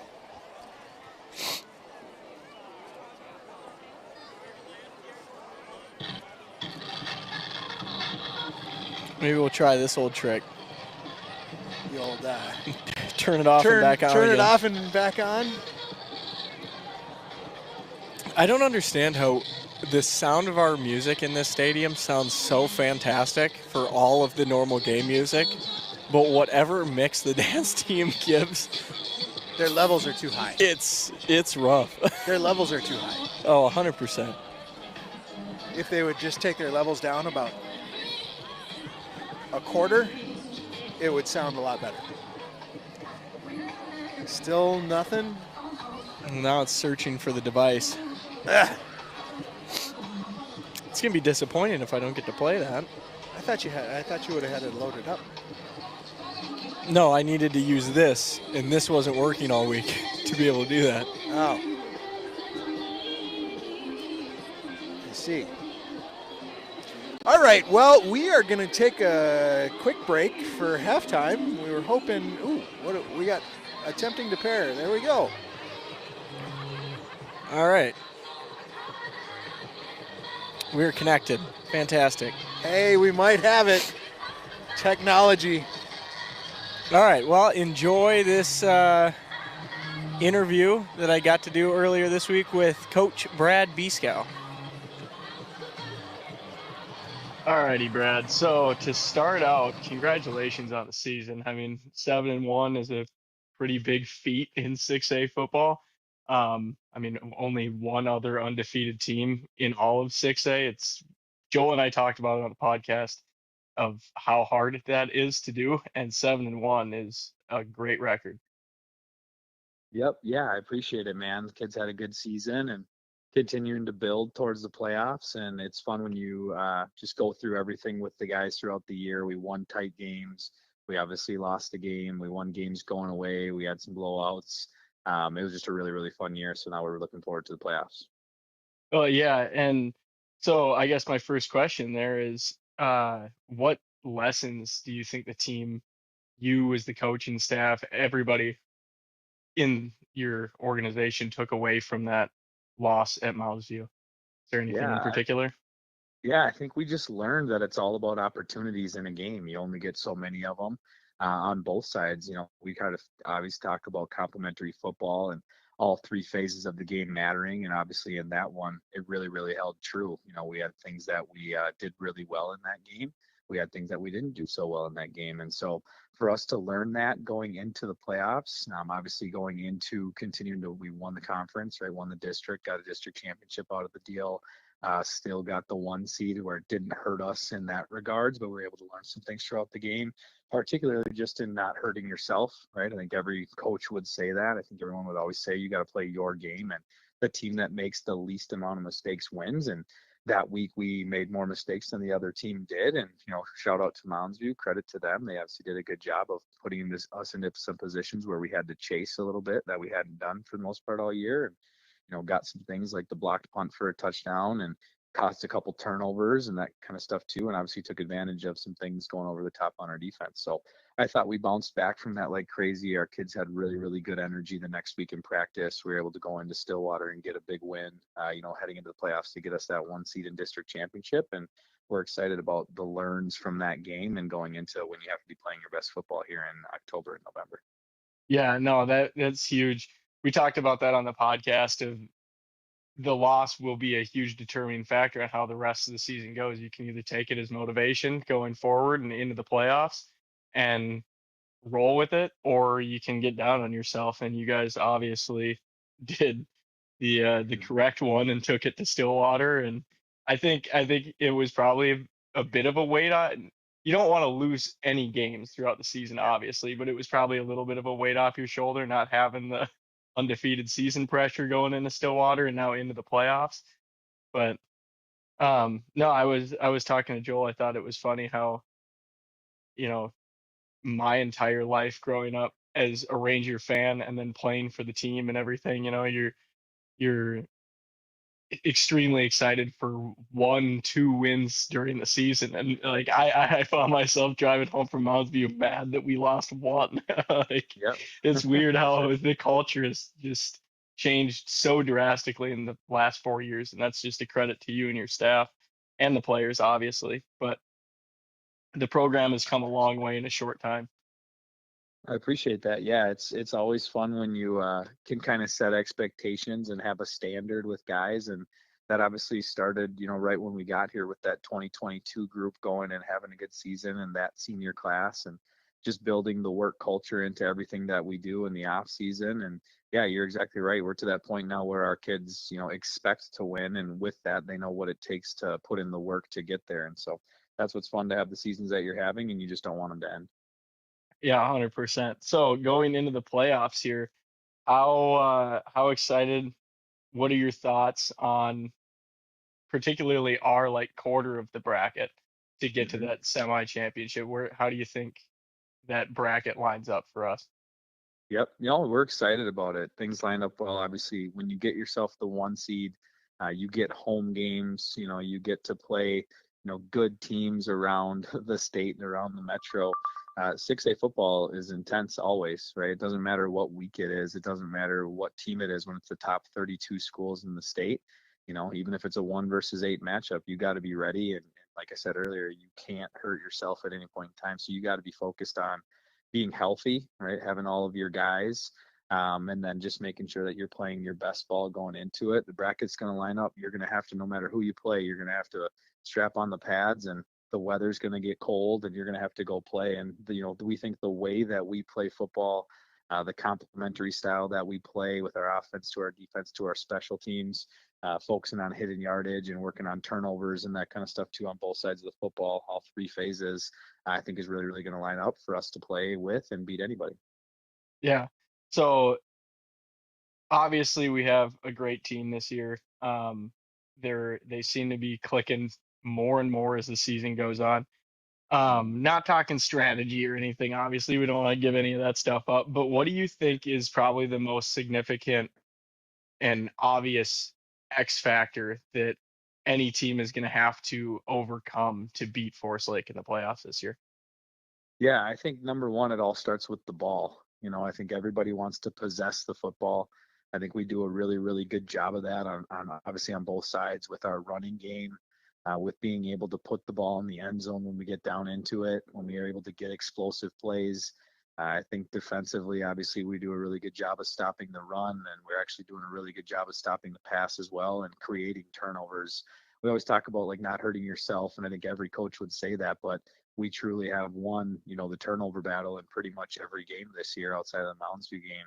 And that's been the focus, right? Is to be able to maintain possession of the ball and take it away on defense. And so for us to be able to be where we're at offensively, where we can run it, we can throw it, we can control the ball, we can create explosive plays. I think we have the third overall ranked offense in the state right now in 6A football. And then defensively, you're always going to hang your hat on your defense and your physicality and your front seven, and then making some plays in the back half as well. So I think we have the second ranked defense in the state. So excited to look through some of those things and continue to focus on taking care of the ball offensively, creating explosive plays offensively while being the most physical team that we can be. And then defensively, focusing on taking the ball away from teams and continuing to stop the run and being the stout physical defense that we are. I think if teams look at playing Forest Lake football, that's the first thing they're going to talk about is, how do we neutralize some of that with possession of the ball and making sure that they don't get short fields on us, and then how can we create explosive plays. So for teams to try to come into our place and beat us, they just have to know it's going to be a physical game. And we always know that no matter what, when you put yourself in the position that we have, you're going to get each team's best and no one's ever going to overlook you. So you have to play your best football in order to go get a win. Yeah. No, I completely agree with that. I feel like as the last 4 years have gone on, we've only seen the defense get more and more physical and the athletes just get bigger, faster, stronger. And it's just, again, a credit to everything that you guys have put together here. Um, so looking forward to this week here with Coon Rapids. Unfortunately, they don't record any stats on MN Football Hub, so I'm a little bit in the dark with all that stuff. Yep. But I mean, I know you guys got a little bit more information. What do you think Joel and I and the fans should know as far as this week's matchup, style of play, players to watch, anything like that? I know they got a younger quarterback this year. I watched a little bit of the game they had against White Bear earlier this year. Yep. But yeah, just talk about Coon Rapids a little bit. Yeah, it's going to be fun, right? They're obviously their record, I don't think shows, the type of team that they are. They're a good football team, and they got some explosive athletes, and they can really put you in some tough situations if you allow them to. And so, like you said, their quarterback is an athlete. He's fast. He can sling it. He's a younger kid, but he's got some experience under his belt too. And you look at some of their receivers that are super, super good players that aren't going to drop the ball. They're going to go up and get it. And then they got a really, really explosive running back. And so that's kind of their offense. Defensively, they got guys that are going to thump you. They got an outside backer that's really, really tough. They got two middle linebackers that can run around and make tackles. They got a big, big nose guard. And then they got some guys on the perimeter, particularly in the secondary, that can go get it too if you allow them to. So it's going to be about, controlling the football and playing more physical than them and doing those things. Pretty excited for the game. It's their head coach, is a new head coach this year. For them. He's one of my really good buddies from high school, actually, Chase Vasquez. So I played high school football Cool. with him, graduated with him from Andover. Great guy. Talked to him a little bit when he was going into, looking to potentially take the job and all of that. And so been kind of with him for a while now, and excited to get to play against kind of a high school buddy and a little bit of a rivalry type game with these two Metro teams. So I'm excited to get out for with them. Yeah. No, I'm excited to see Coon Rapids just because it's another team that we haven't played this year. I know there wasn't a whole lot of overlap in the bracket, but yeah, I had this weird sinking feeling most of the like couple weeks leading up to playoffs that we were gonna have to go back into, or Anoka was gonna have to come play us. And Joel and I had beat that dead horse all year long about like, if there's one team I don't want to see again, it's that 0-6 Anoka team that should have been Yeah. almost a 4-2 team. Minnetonka's going to have their hands full with those guys. Yeah, no, absolutely. Anoka's a team that when you look at them, right, and you look at their games, every single game has been close. They just weren't quite able to get over the hump, but they can give teams fits, and they have a really, really explosive offense and a great quarterback. And I think most of their team is juniors, and so for them to get the experience this year and get to go about that, and it's going to be fun to watch them go about it too. Oh yeah, 100%. Um, So I guess going into the playoffs, and I speak from experience in playing high school sports and everything, I think a problem that a lot of teams kind of run into throughout playoffs is, you know, there is your core group of guys that want to be out there and compete all week long and be ready to play and everything. But like you said, the weather's going to get colder, practices start getting a little bit more miserable and everything. And I think that every team has a crop of players that kind of start to get a little disinterested, I guess, as the season kind of continues, whether or not you're doing well. And I think that a lot of that comes down to their peers and especially the captains stepping up and leading that team. Just talk about your captains a little bit and what the example that they have set for the team this year and how you expect them to keep their fellow teammates head in the right spot going forward. Yeah, you hit the nail on the head. It's really easy to be the guy, right? And to be the one that gets the stardom on Friday nights and scores the touchdowns or makes the sacks or those kind of things. I think the thing that's really fun about our team this year is we've got just great leadership all over. Obviously, our 5 captains, right, with Howie Johnson, Nate Schleif, Connor Johnson, Kevin Durago, and Jacob Rayfeld, just great football players and great people. But it's not just them, right? They lead everybody, they lead everything. But I would say we have a group of 40 to 50, 60 guys that are all leaders on the team that come through our leadership council that have led in different spots this year.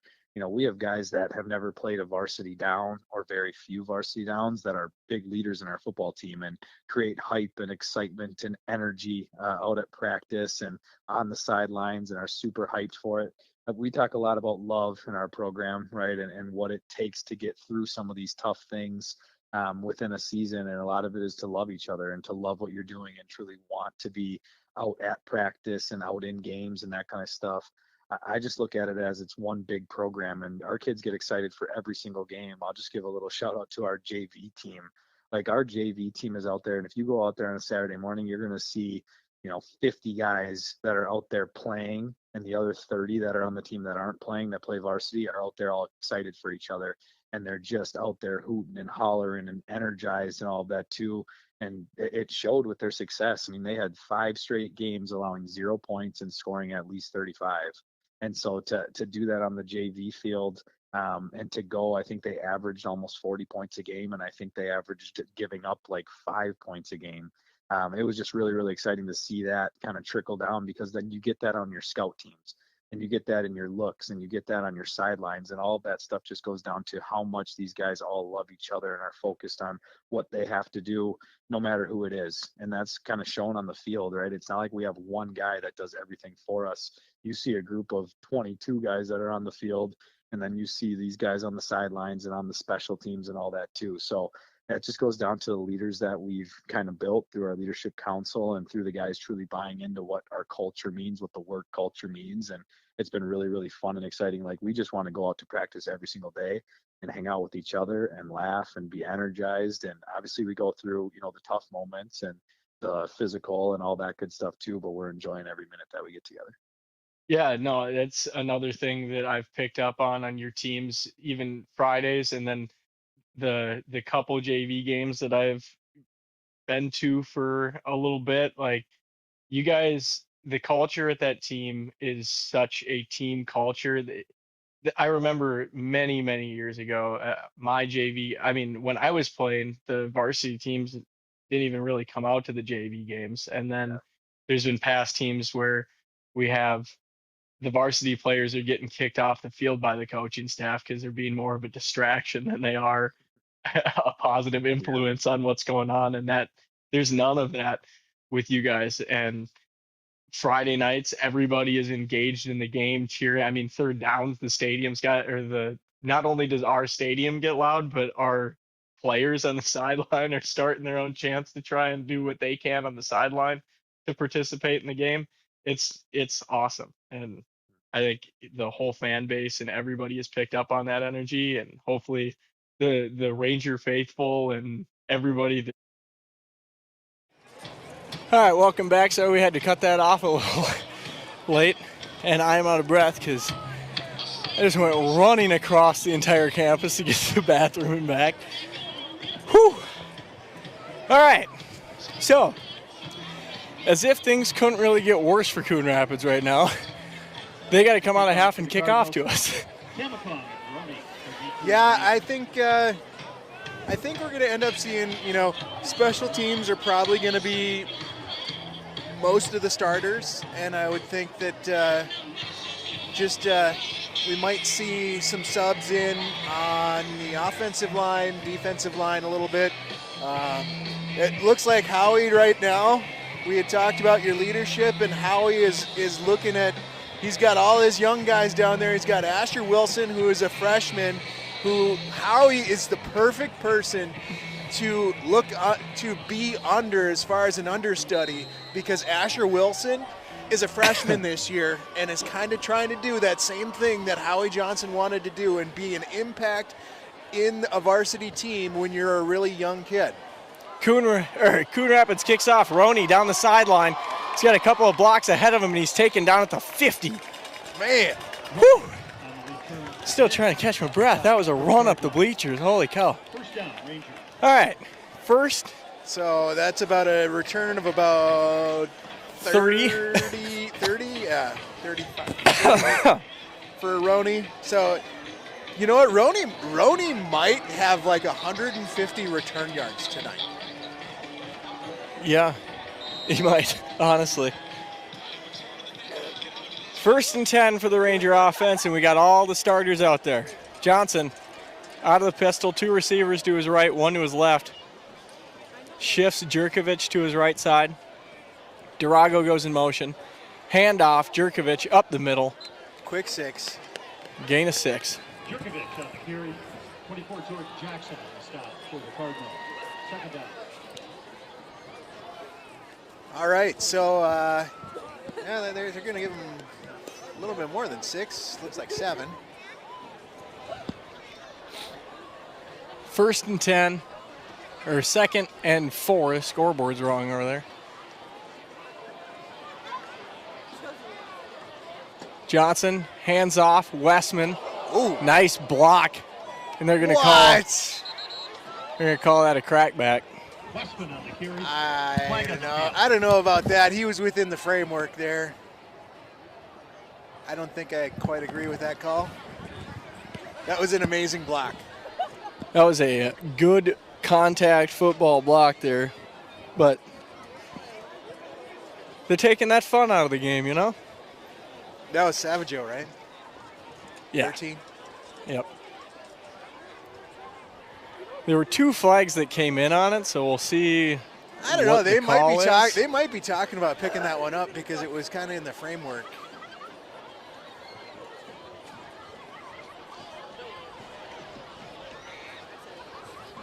Nope, they are going backwards.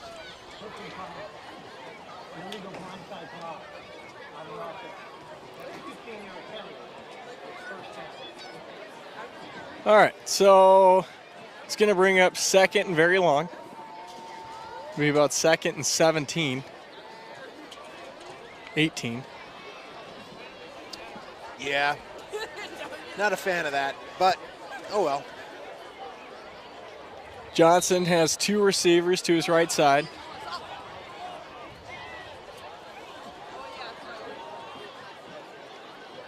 Shifts the tight ends. Handoff, Jerkovic, running right. Breaks a couple of tackles. He's got some room. The deuce is loose. He shoots and he scores! Rangers. All right, Mac Diesel shifts it into overdrive and takes it from the 42, so a 58-yard run by the Deuce. His second long one he's ripped off tonight. 3rd touchdown overall, 2nd long one. Why are we walking back here? There was no flag. Was there a holding call that we missed? I did not see a flag anywhere, but they're going to call it back for holding. No, a 5-yard penalty? Or 10 from the spot, I guess? Well, it was 42. So I guess maybe if the holding happened at the 44. Yeah, I guess. Okay, so that one will get wiped off the board then. We're back down to 43. All right, so now we are second and what you would like to call a country mile. Yes. 2nd and 26. Ball on the 34 of the Rangers. We are going nothing but backwards on this drive. Johnson, hands off we're going Durago, forward right and then- side. He's breaking tackles. Almost right. back to the original line of scrimmage. So now we got 3rd and manageable. 3rd and manageable, 3rd and about 12. 11. 3rd and 11, 3rd and 12. 12, yeah. All right, so 10 minutes, 25 seconds to play in the third. I mean, why pass when you're just ripping it off, 10 Yeah. yards at a time? And you're,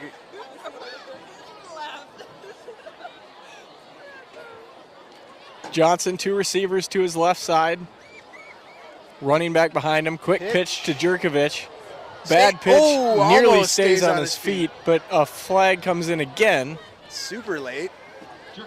after the play was over, but there was no extracurricular activity. Yeah, May have gotten caught up in the belt loop there. possibly, but it just seemed really late.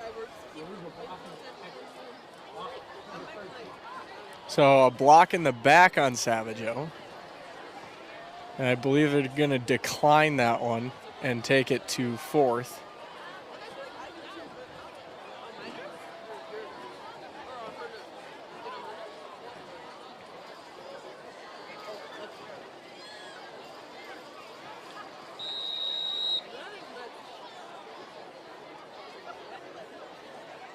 Does the I'm confused. The yard marker is 2 yards farther down than it should be. Okay. Now it's 4th down. hurry up? Looks like Rangers show like they're going to go for it. Johnson takes the snap. Quick pass to Savageau, and he's tackled by his own man. The ball was nearly picked off, and then we legitimately had a Ranger just about tackle Savageau. Well, I mean, that's exactly what happened. So Jack Sjogren was basically coming out To lead block. And he is a large human being, and it is hard for him to stop. Savageau's got to hold up so he can get by, because to put the brakes on, to put the air brakes on the Freightliner at that speed just ain't gonna work. Yeah.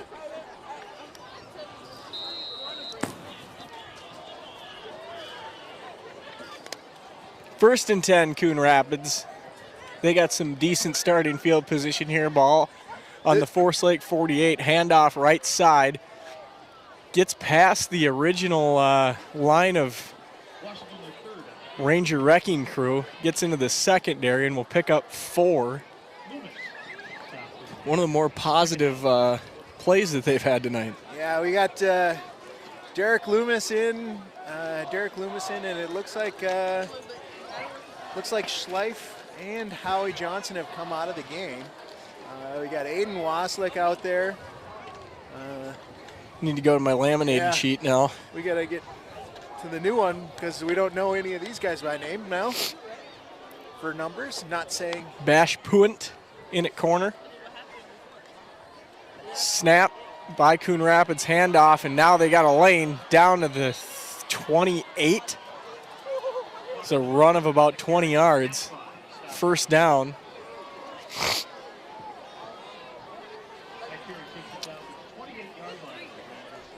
Be 1st and 10 for Coon Rapids. So Andrew Johnson has moved out to defensive end. He normally plays in the middle and nose. So he kicked out, and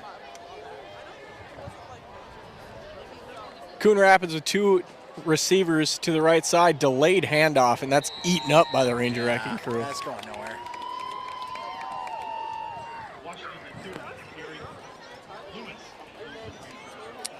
It's going to bring up 2nd and 12.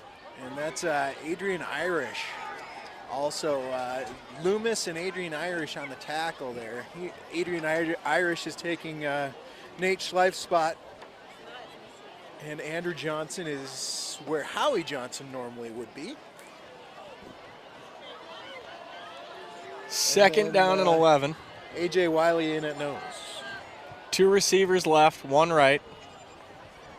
Coon Rapids high snap over his head. Rolls right to pass. Throws out of bounds. Incomplete. They'll bring up third down. The snaps, I'm wondering if Coon Rapids has rotated some guys in on the offensive line. That could be. That was Aiden Waslick on the pressure out there. He was definitely not letting anything happen on that broken play. None of the snaps for Coon Rapids have been on for this drive. Yeah, they've all been not quite the... Third and 11. That snap, good. Coon Rapids throws down the middle of the field. Pass completed down to the 2-yard line. That was Tomakung on the coverage. It was a great pass. Yeah, he just got beat inside. It's a great pass on a rope.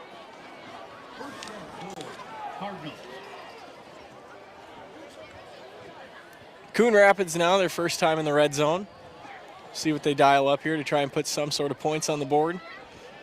Looks like it's going to be a quarterback power. Left side, and he's in, touchdown. Coon Rapids on the board. He believes the end for the Cardinals touchdown. 6 minutes and 50 seconds to play in the third quarter. Are we at the running clock? Fourth quarter. Fourth quarter in class? Coon Rapids on to attempt the extra point. And it has to be up 35, right? I believe it's 35, yeah. Snap, hold, kick, up, and good for the Cardinals. And the extra point is good. 6:58 remaining here. So 6:58 remaining in the third quarter. It is 43-7.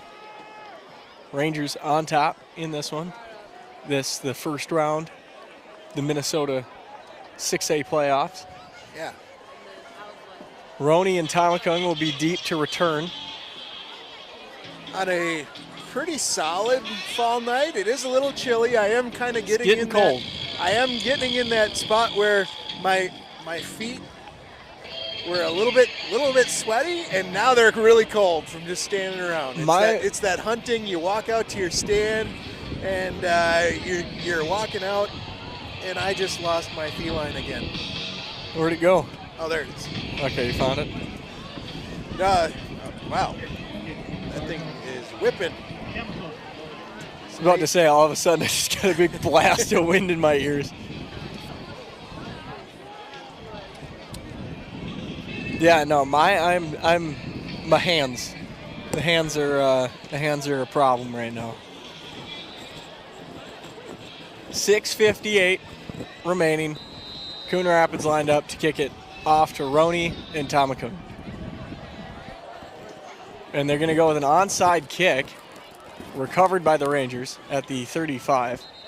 I don't know if that was supposed to be a squib kick or an onside kick. He approached it and kicked the top of the ball like it was an onside kick, but it went almost, it did not go as short as you want an onside kick to go. Right. It's amazing how much this little... yeah, how much it mutes the wind. Yeah, it's insane. Big thanks to Michaels for your cat-like fur that I could make a custom mic cover for these outdoor games. The starting offense still on the field for the Rangers.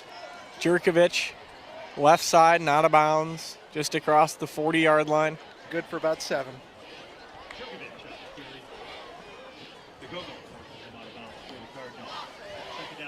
I'm having a weird thing on my hand where my pinky is completely numb. Oh. but the rest of my hand is fine.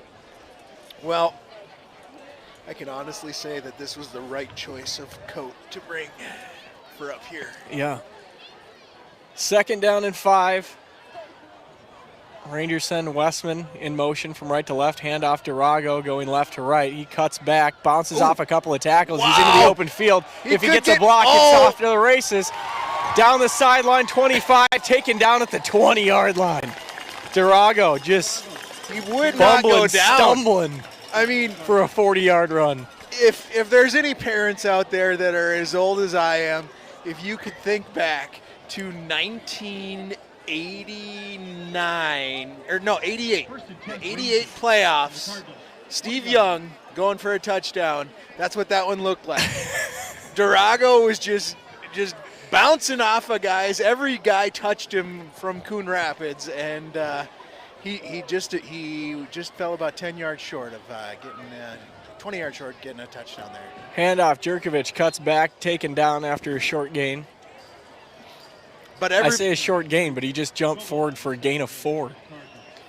yeah, We're to that angle here at this point in the field where it looks like it's a gain of 1 and it ends up being a gain of 5, gain of 4. right. You got the nose running now, though. It's Yeah, I know it's starting to get a little bit more brutal. I was just fine through the first half, but second half is challenging. Well, this wind kicked up, and seriously is definite because it's coming from the direction where Johnson it just looks comes to off pass, rolls out left, gets a block, Ooh, that is a tackle you pulled down do from not wanna behind, take. Almost just want him to slide there. or throw it out of bounds. Yeah. He was looking for Rayfield, who was getting open, but just kind of got tripped up by the linebacker out there.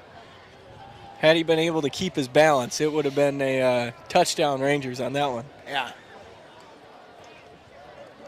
Now the Rangers face a 3rd and 7 from the 18-yard line. 4 minutes and 40 seconds to play in the third. Westman in motion again. Johnson takes a snap, hands off to Jerkovich, who cuts back, bounces off of a tackle. 1st down to the 6. So 1st down Rangers. That'll move the chains.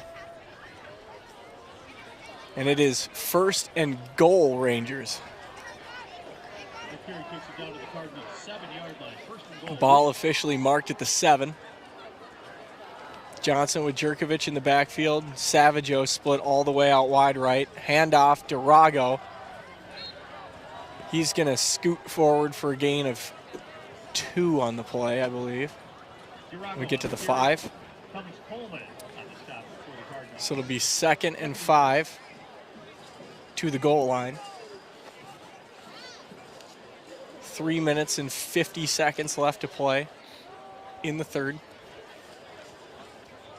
3 receivers now for the Rangers. All 3 split out to the right side. Johnson, speed option, pitches to Jerkovich, who corrals it on a late pitch, dives forward to the 2. It'll be 3rd down and goal from the 2-yard line. I thought I had something I might have helped you out with. I thought I had some hand warmers in there, but I do not. No. All good. Sorry about your luck, sir. I'm sitting on them now, so that should warm them up.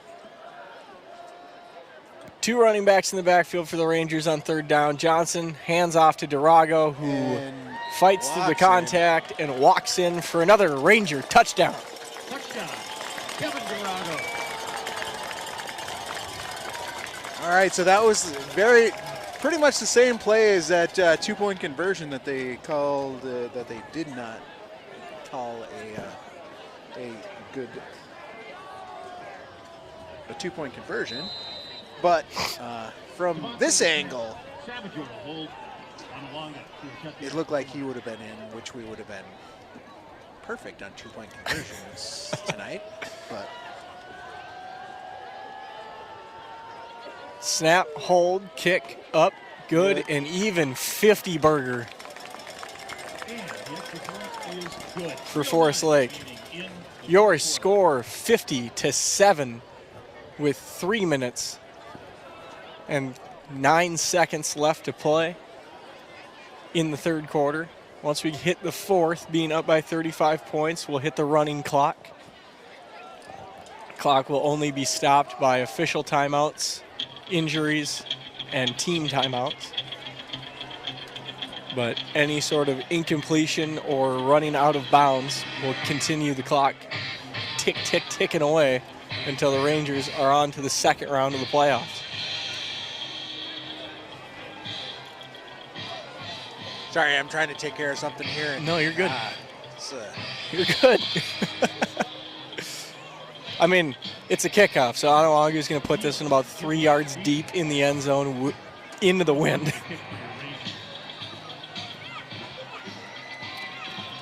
And Coon Rapids will probably start from the 20 here momentarily.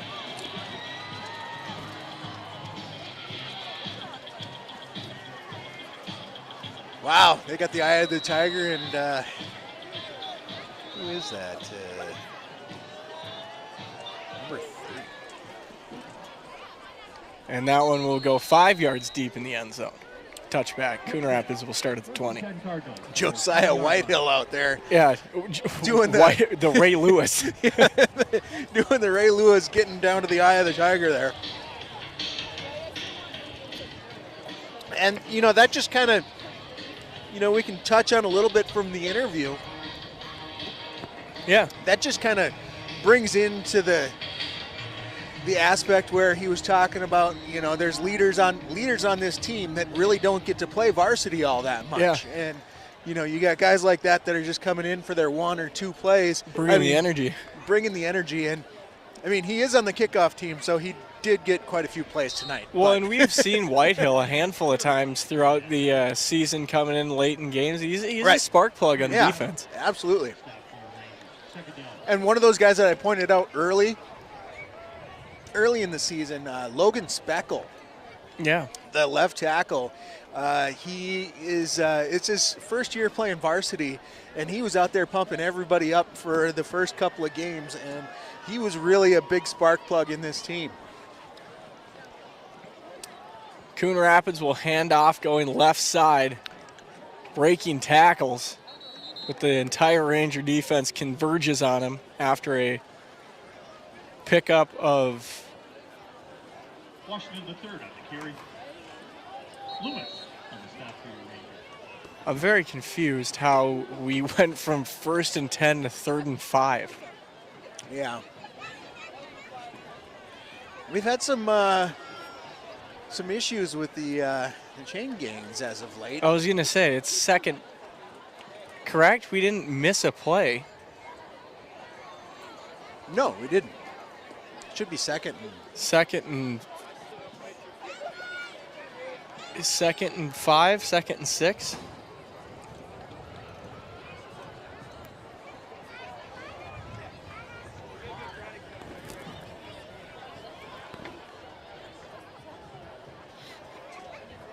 Okay.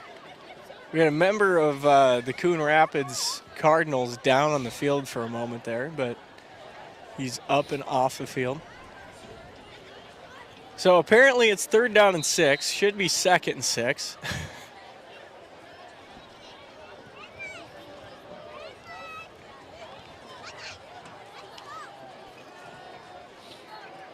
Coon Rapids will drop to pass, roll out left, come back right, try to run with it. Taken down after a minimal gain of a couple of feet. And now it's 4th down and 5, and they're bringing the punt team on. It's going to be Sawyer McCon on the stop there. I'm not sure if they're going to call that a tackle for a loss or not. I think he might have got about 1 there. I'm so confused. Kish to punt. 23, Jared Cooper is deep for the Rangers. Yeah, this is what happened to us in Moundsview. As long as this play goes off, they can't go back and redo it. Well, they couldn't go back and redo it because they missed the first down play. So the punt is away. That is A towards good the punt, sideline. fieldable. Rangers field it, taken down at the 35. And the Rangers will get the ball back after the defense had to do one less play of work. First down, Rangers. I mean, unless we missed one, but I don't think so. I don't think we did. We do have They ran the first play, and it was third down already. 4-5 matchup. All right, so we are going to see a little bit of the second offense coming out. Yes, Alex Sanchez is checked in at quarterback. 1st and 10 for the backup Ranger offense.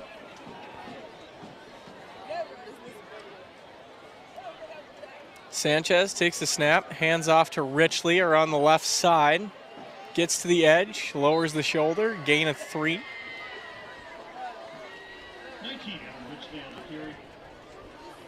The go-go on our stop for the Cardinals. Second down. All right, so we got Ian Asplin checking in along with Tanner Lipinski. Lutz is out there. On the O-line. And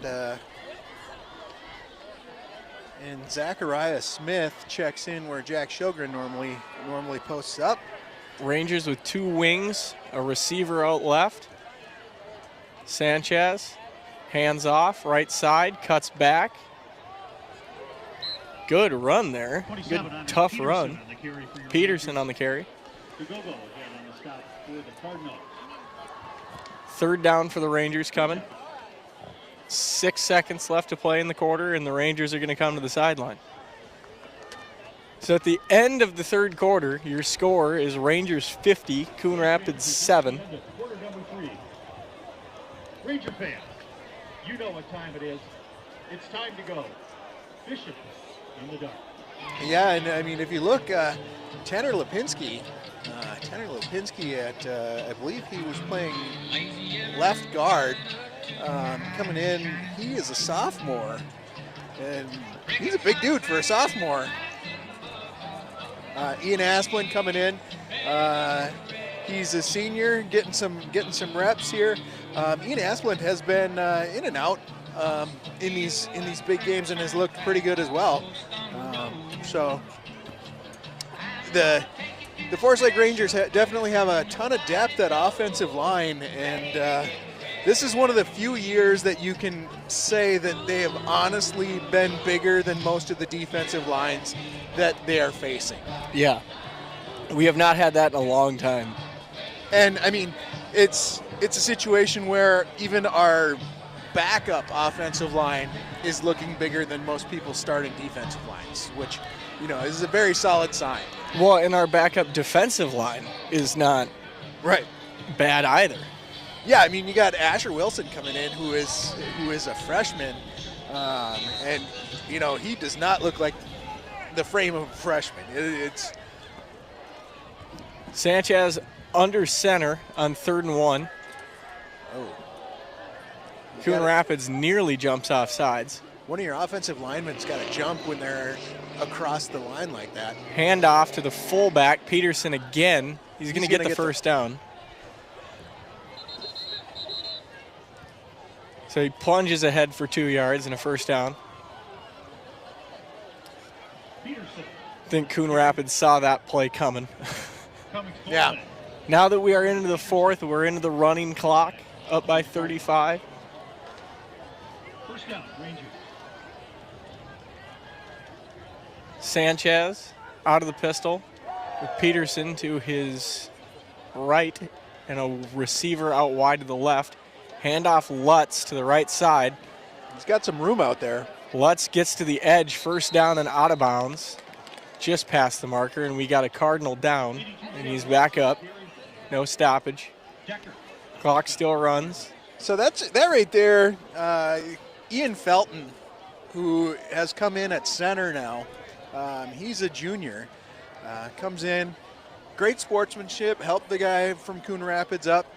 And I've been watching it. I've been watching the offensive line on these on the backup offensive linemen, and they're doing a heck of a job out there. Ian Felton doing a great job at backup center. Sanchez, same formation as the last play. Lutz goes in motion again. Sanchez keeps himself left side, taken down after a gain of 5. Sanchez poised to be the next starting quarterback for the Rangers in 2026. Good gain there. Ends up being 6, excuse me. So it'll be 2nd and 4. Ball on the 41 of Coon Rapids. Rangers starting to drive into enemy field position here. And we got number 67, Colton Moore, pulling in at right tackle now. Sanchez hands to Richley. Richley gets to the line of scrimmage, maybe gains 1. Richley on the carry, Cummins Coleman. And we got a Cardinal down. So we will get a stoppage.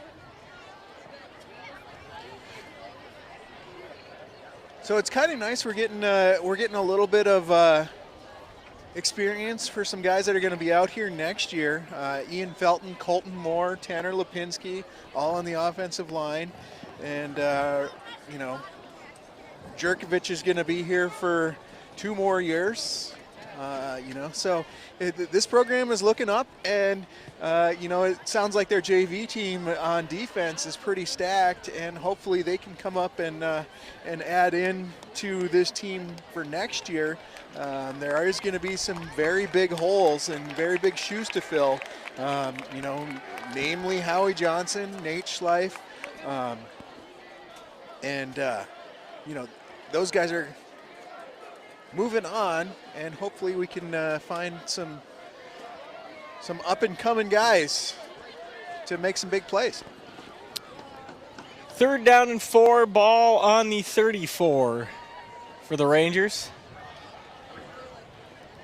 Sanchez out of the pistol. He's got a receiver left, 1 right. Sends Lutz in motion from right to left. Hands off Richley. Richley with a good hole. He's going to get the 1st down. Pickup of 4 on the play. Richley, when Jerkovich was out, he did a solid job. He was a little tentative that first game that he played, and then he came out and played a really solid second game. And he has spelled Jerkovich a little bit in some games when he was kind of working back in with his ankle. And as you alluded to earlier, handoff Lutz going right side, trying to get to the edge. He's got good speed and is pulled down a yard before the 20. But this is one of the first games that Jerkovich looks fully healthy. Yeah. Like full. He's not wearing the tape. Back to last year. Like he had wore the tape for up until the Stillwater game, he still had it taped up pretty hard. 2nd and 1. Sanchez under center, I formation behind him, 2 receivers to his left. Sanchez takes the snap, quick handoff up the middle to Peterson. Peterson's going to get a good push, and that's another 5 yards. Rangers down to the 15 and a 1st down. And you know what's crazy about that statement? He's had 2 over 150-yard games when he doesn't look fully healthy. Well, he's well over 150 yards today. Oh, yeah.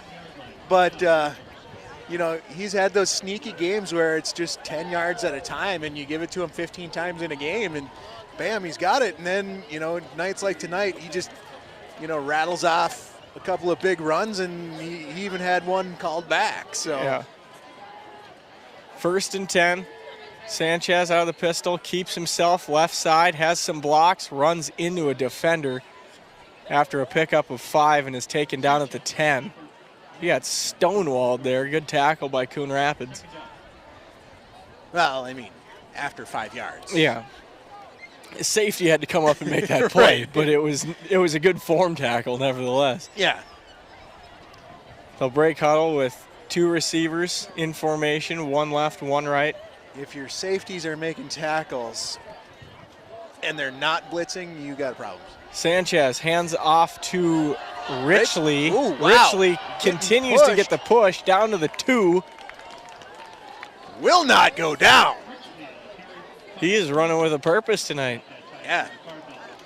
I don't know, as with all of these Forest Lake running backs tonight, everybody that's touched the ball is running with authority. Rangers now 1st and goal from the 2. We'll see what B-Scout decides to dial up. Sanchez, 2 receivers to his right. this drive is just a testament to the backup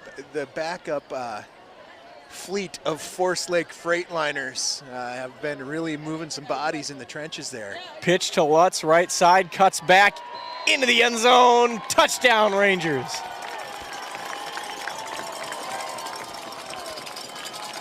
Touchdown, Sam Lutz. Sam Lutz in for the late score here. Improves the score to 56-7. And, first week of the playoffs, 1 versus 8, it's going to be one of those games that are going to be a bit of a blowout. Can we check on the Edina Farmington game and then probably the Champlin Park? And then Eden Prairie and who's in our bracket? Kick Extra point is up and good. 57-7 is your score. Let's see here. What do we got for scores? Eden Prairie over Lakeville North, 49-7.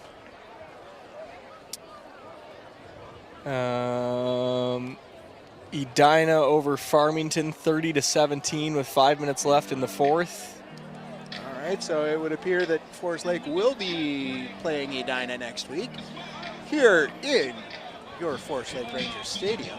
Minnetonka and Anoka is final at 34-16. Centennial over Hopkins, 48-12.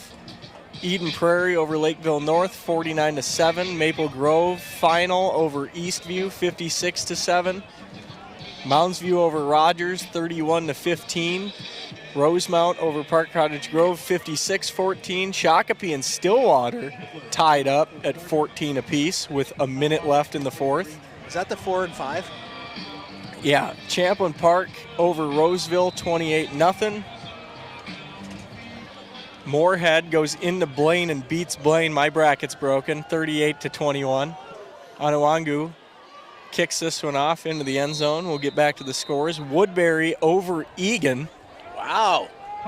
That's a big one. 21-14. STMA final over Osseo, 43-21. Prior Lake all over White Bear, 42-14. Lakeville South over Wyzetta, 35-6.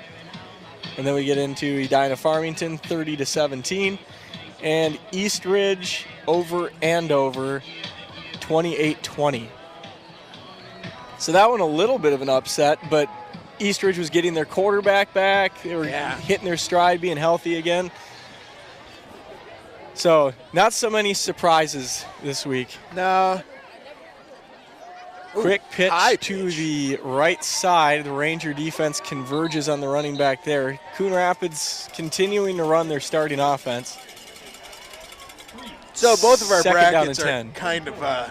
kind of washed. Well, they were washed as soon as Minnetonka decided to just start taking it to Anoka. Well, I had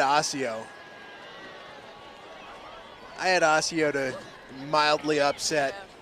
You had Blaine to really upset. Yeah.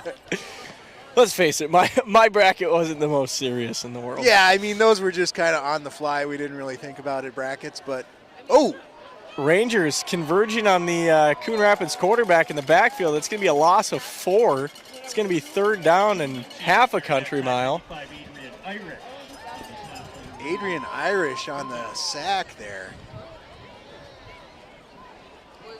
Third down and 15. Ball on the 15-yard line.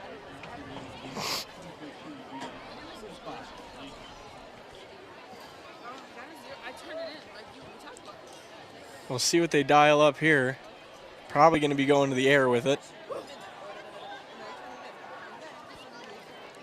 Coon Rapids, 2 receivers left, 1 right.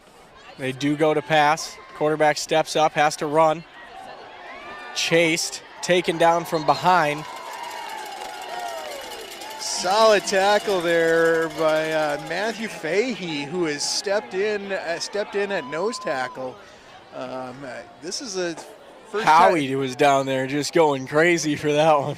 Yeah, Matthew, this is the first time we've seen Matthew Fahey come in because it's been Andrew Johnson, A.J. Wiley, and Adrian Idrish in at that nose tackle the whole season. So these are some guys that are getting under the big lights for the first time. And shutting down a 6A starting offense. Low snap, punt, bounces at the 49, angles out of bounds at the 48 of the Rangers. So the offense will have 3 minutes and 15 seconds to run a handful of plays. My guess is Brad's probably going to salt this one away.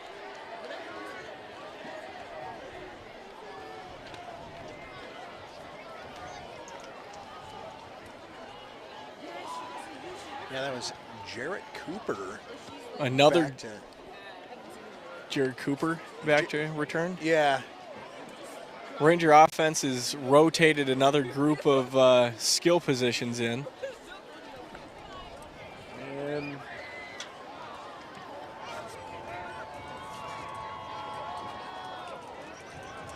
Sawyer Bennett in the backfield.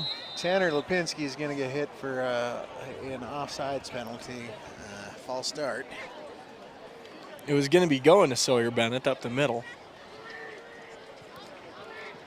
That'll back the Rangers up 5.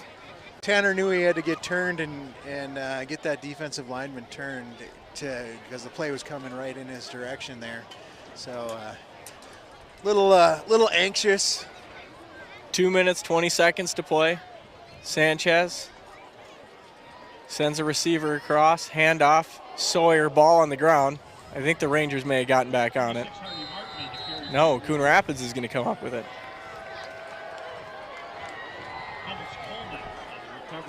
Coon Rapids gets the ball back. We got a Ranger down. Harvey Martin, the ball carrier who got hit, is down. Oh, Harvey Martin, not Sawyer? Excuse me, I got my numbers mixed up. I thought it was 26 in the backfield. Well, we're getting deep into the rosters here, and we have, like a lot of times, people don't understand that a lot of times we look at the players, we can just kind of tell who the players are after about week 2, we don't really need the roster so much. And so now on games like this, you're looking deep at the roster, and it's tough to get a handle on all the guys because you got to look back at the sheet every time. Yeah, number 36. I saw 26. I'll credit the old binos to that. That was definitely not my eyes picking that out. So we'll see what Coon Rapids' offense can do with just over 2 minutes left to play in the game. We'll see if they come out and try and get this score to look somewhat respectable. If they get into the 14 mark, it's looks a little better on the box score. Coon Rapids going to run a quarterback power for 3 to 4 yards. Yeah, they're going to give them about 4. Running clock, minute 50. They hurry it up. Yeah, it will not stop on a first down as it normally does in high school football. Run quarterback power to the right side now. Taken down and stuffed by the Ranger defense. Gain of 1. 29 seconds left to go in the game here. That minute 20. Might. Oh. Minute 29. Goalpost is in the way. Yeah. Precious time ticking off the clock for Coon Rapids. They're going to be at about a minute before they get this ball snapped. Yeah, they got some personnel issues. 2 receivers left, 2 receivers right. I can't wait to get out of the cold. 55 seconds left to play. Being chased from behind. Waslick brings him down. Wow. Have yourself a game, Aiden Waslick. Huge.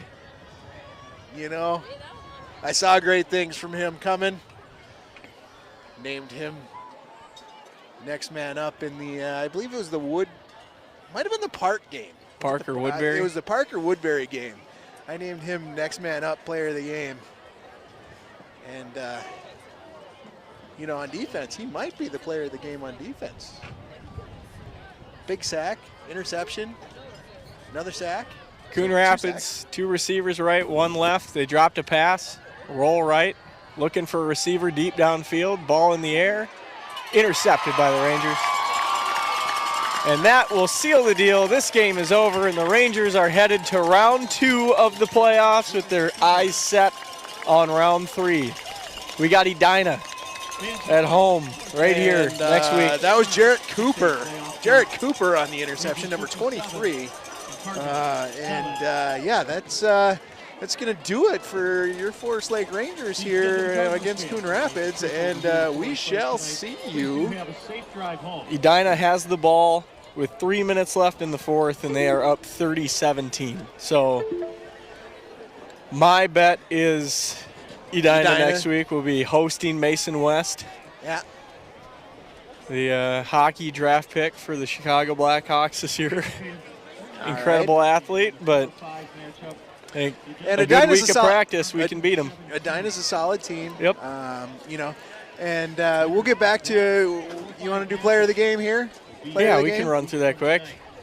Why don't you go first, because I got a feeling I'm going to take yours. Well, you know what? I'm going to go with Actually, I think we got different ones. we got different ones. I'm going to go with the guy that I called as, he didn't get the player of the game last time because it was kind of the, hey, you're just coming in late and the game was already set. Aiden Waslick is my player of the game tonight. He didn't score a ton. He had 2 sacks, an interception, and the sack and the interception came early in this game. And he is one of those players that normally came in late and was a rotational player. So Aiden Waslick, have yourself a game, my man. You were my next man up a while ago, and now you're the player of the game. I'm going to give my player of the game today as a welcome back to stardom, Matt Jerkovich, with the game that he had. Unbelievable. But I'm going to give the game ball to Howie Johnson. Absolutely. For breaking the tackle for loss state record. Absolutely. And having himself one, I guess I would say, maybe not player of the game, but career of the Rangers. I don't know how you put it. Best career in recent memory. You almost have to give him the franchise award. Yeah. If we could call Defensive it that. franchise award. Yeah. I like that. He is a franchise player for the Forest Lake team and definitely a leader. He at halftime he knew all of his defensive linemen that he's been helping and battling with his whole time. He was down there coaching them up before they went in. He had all 5 guys down there just waiting and giving them some instructions and pumping them up. So this is, when we do this, a lot of times it's like this player really stood out. And yes, it's really tough when, you have 57 points on the board. You have 3 guys with more than 1 touchdown. And, Micah Savaggio had a great game. Durago had an amazing game. Amazing I think he had a hat trick. Yeah. So, all of these guys, and by the way, I loved the 44 on Durago. It's a good luck charm. You should keep it for the playoffs. I am saying you remind me of a fullback, and with that 44 on, it looks great. Yeah. Love the 44. So I think next week versus Edina, you're definitely, now is when the teams converge. So now it's going to be 1 versus Edina is a 3. Yeah. No. I think they were a 4-5. Yeah, that was 4-5. Yeah. Yeah. So Edina, a beatable team, but a team nevertheless that the Rangers are going to have to show up and be prepared for. Well, and now we're looking at a spot where you look at those East-West rankings, and the Edina is the Eden Prairies. all of those teams have kind of played that Maple Grove, and you play those powerhouse teams. So a lot of times you're looking at the record and, oh, maybe they're not that good. Well, you know what? They've played really good teams. So it's a situation where you can't really look at the record as much because that west side has definitely a lot of powerhouses in there. You got Maple Grove, you got Minnetonka, and when you got to play those guys twice, you got Champlain Park in that division. They're the number 2 seed in our bracket.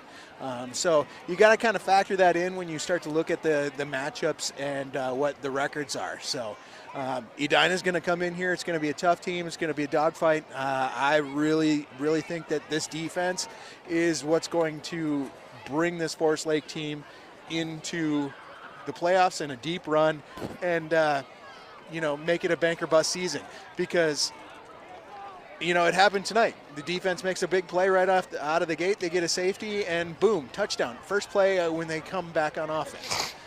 So boom goes to Dynamite and, We're on to round 2, baby. Yeah, we are on to round 2 and we will be back here at Forest Lake. Same time next week. Yeah, same time next week. Check out the podcast on Thursday. Yep, podcast will drop on Thursday, and we'll have a revised bracket that will look better. But we are going to get out of the cold here. Yeah. And I'm ready to get going. Ready to get going. All right. Well, your Forest Lake Rangers have defeated the Coon Rapids Cardinals. I'm Joel Geist. I'm Noah Casa. Have a great night, everybody, and we'll be right back with you next week. We're on to round 2. All right. Enjoy your night, everybody. Enjoy your weekend.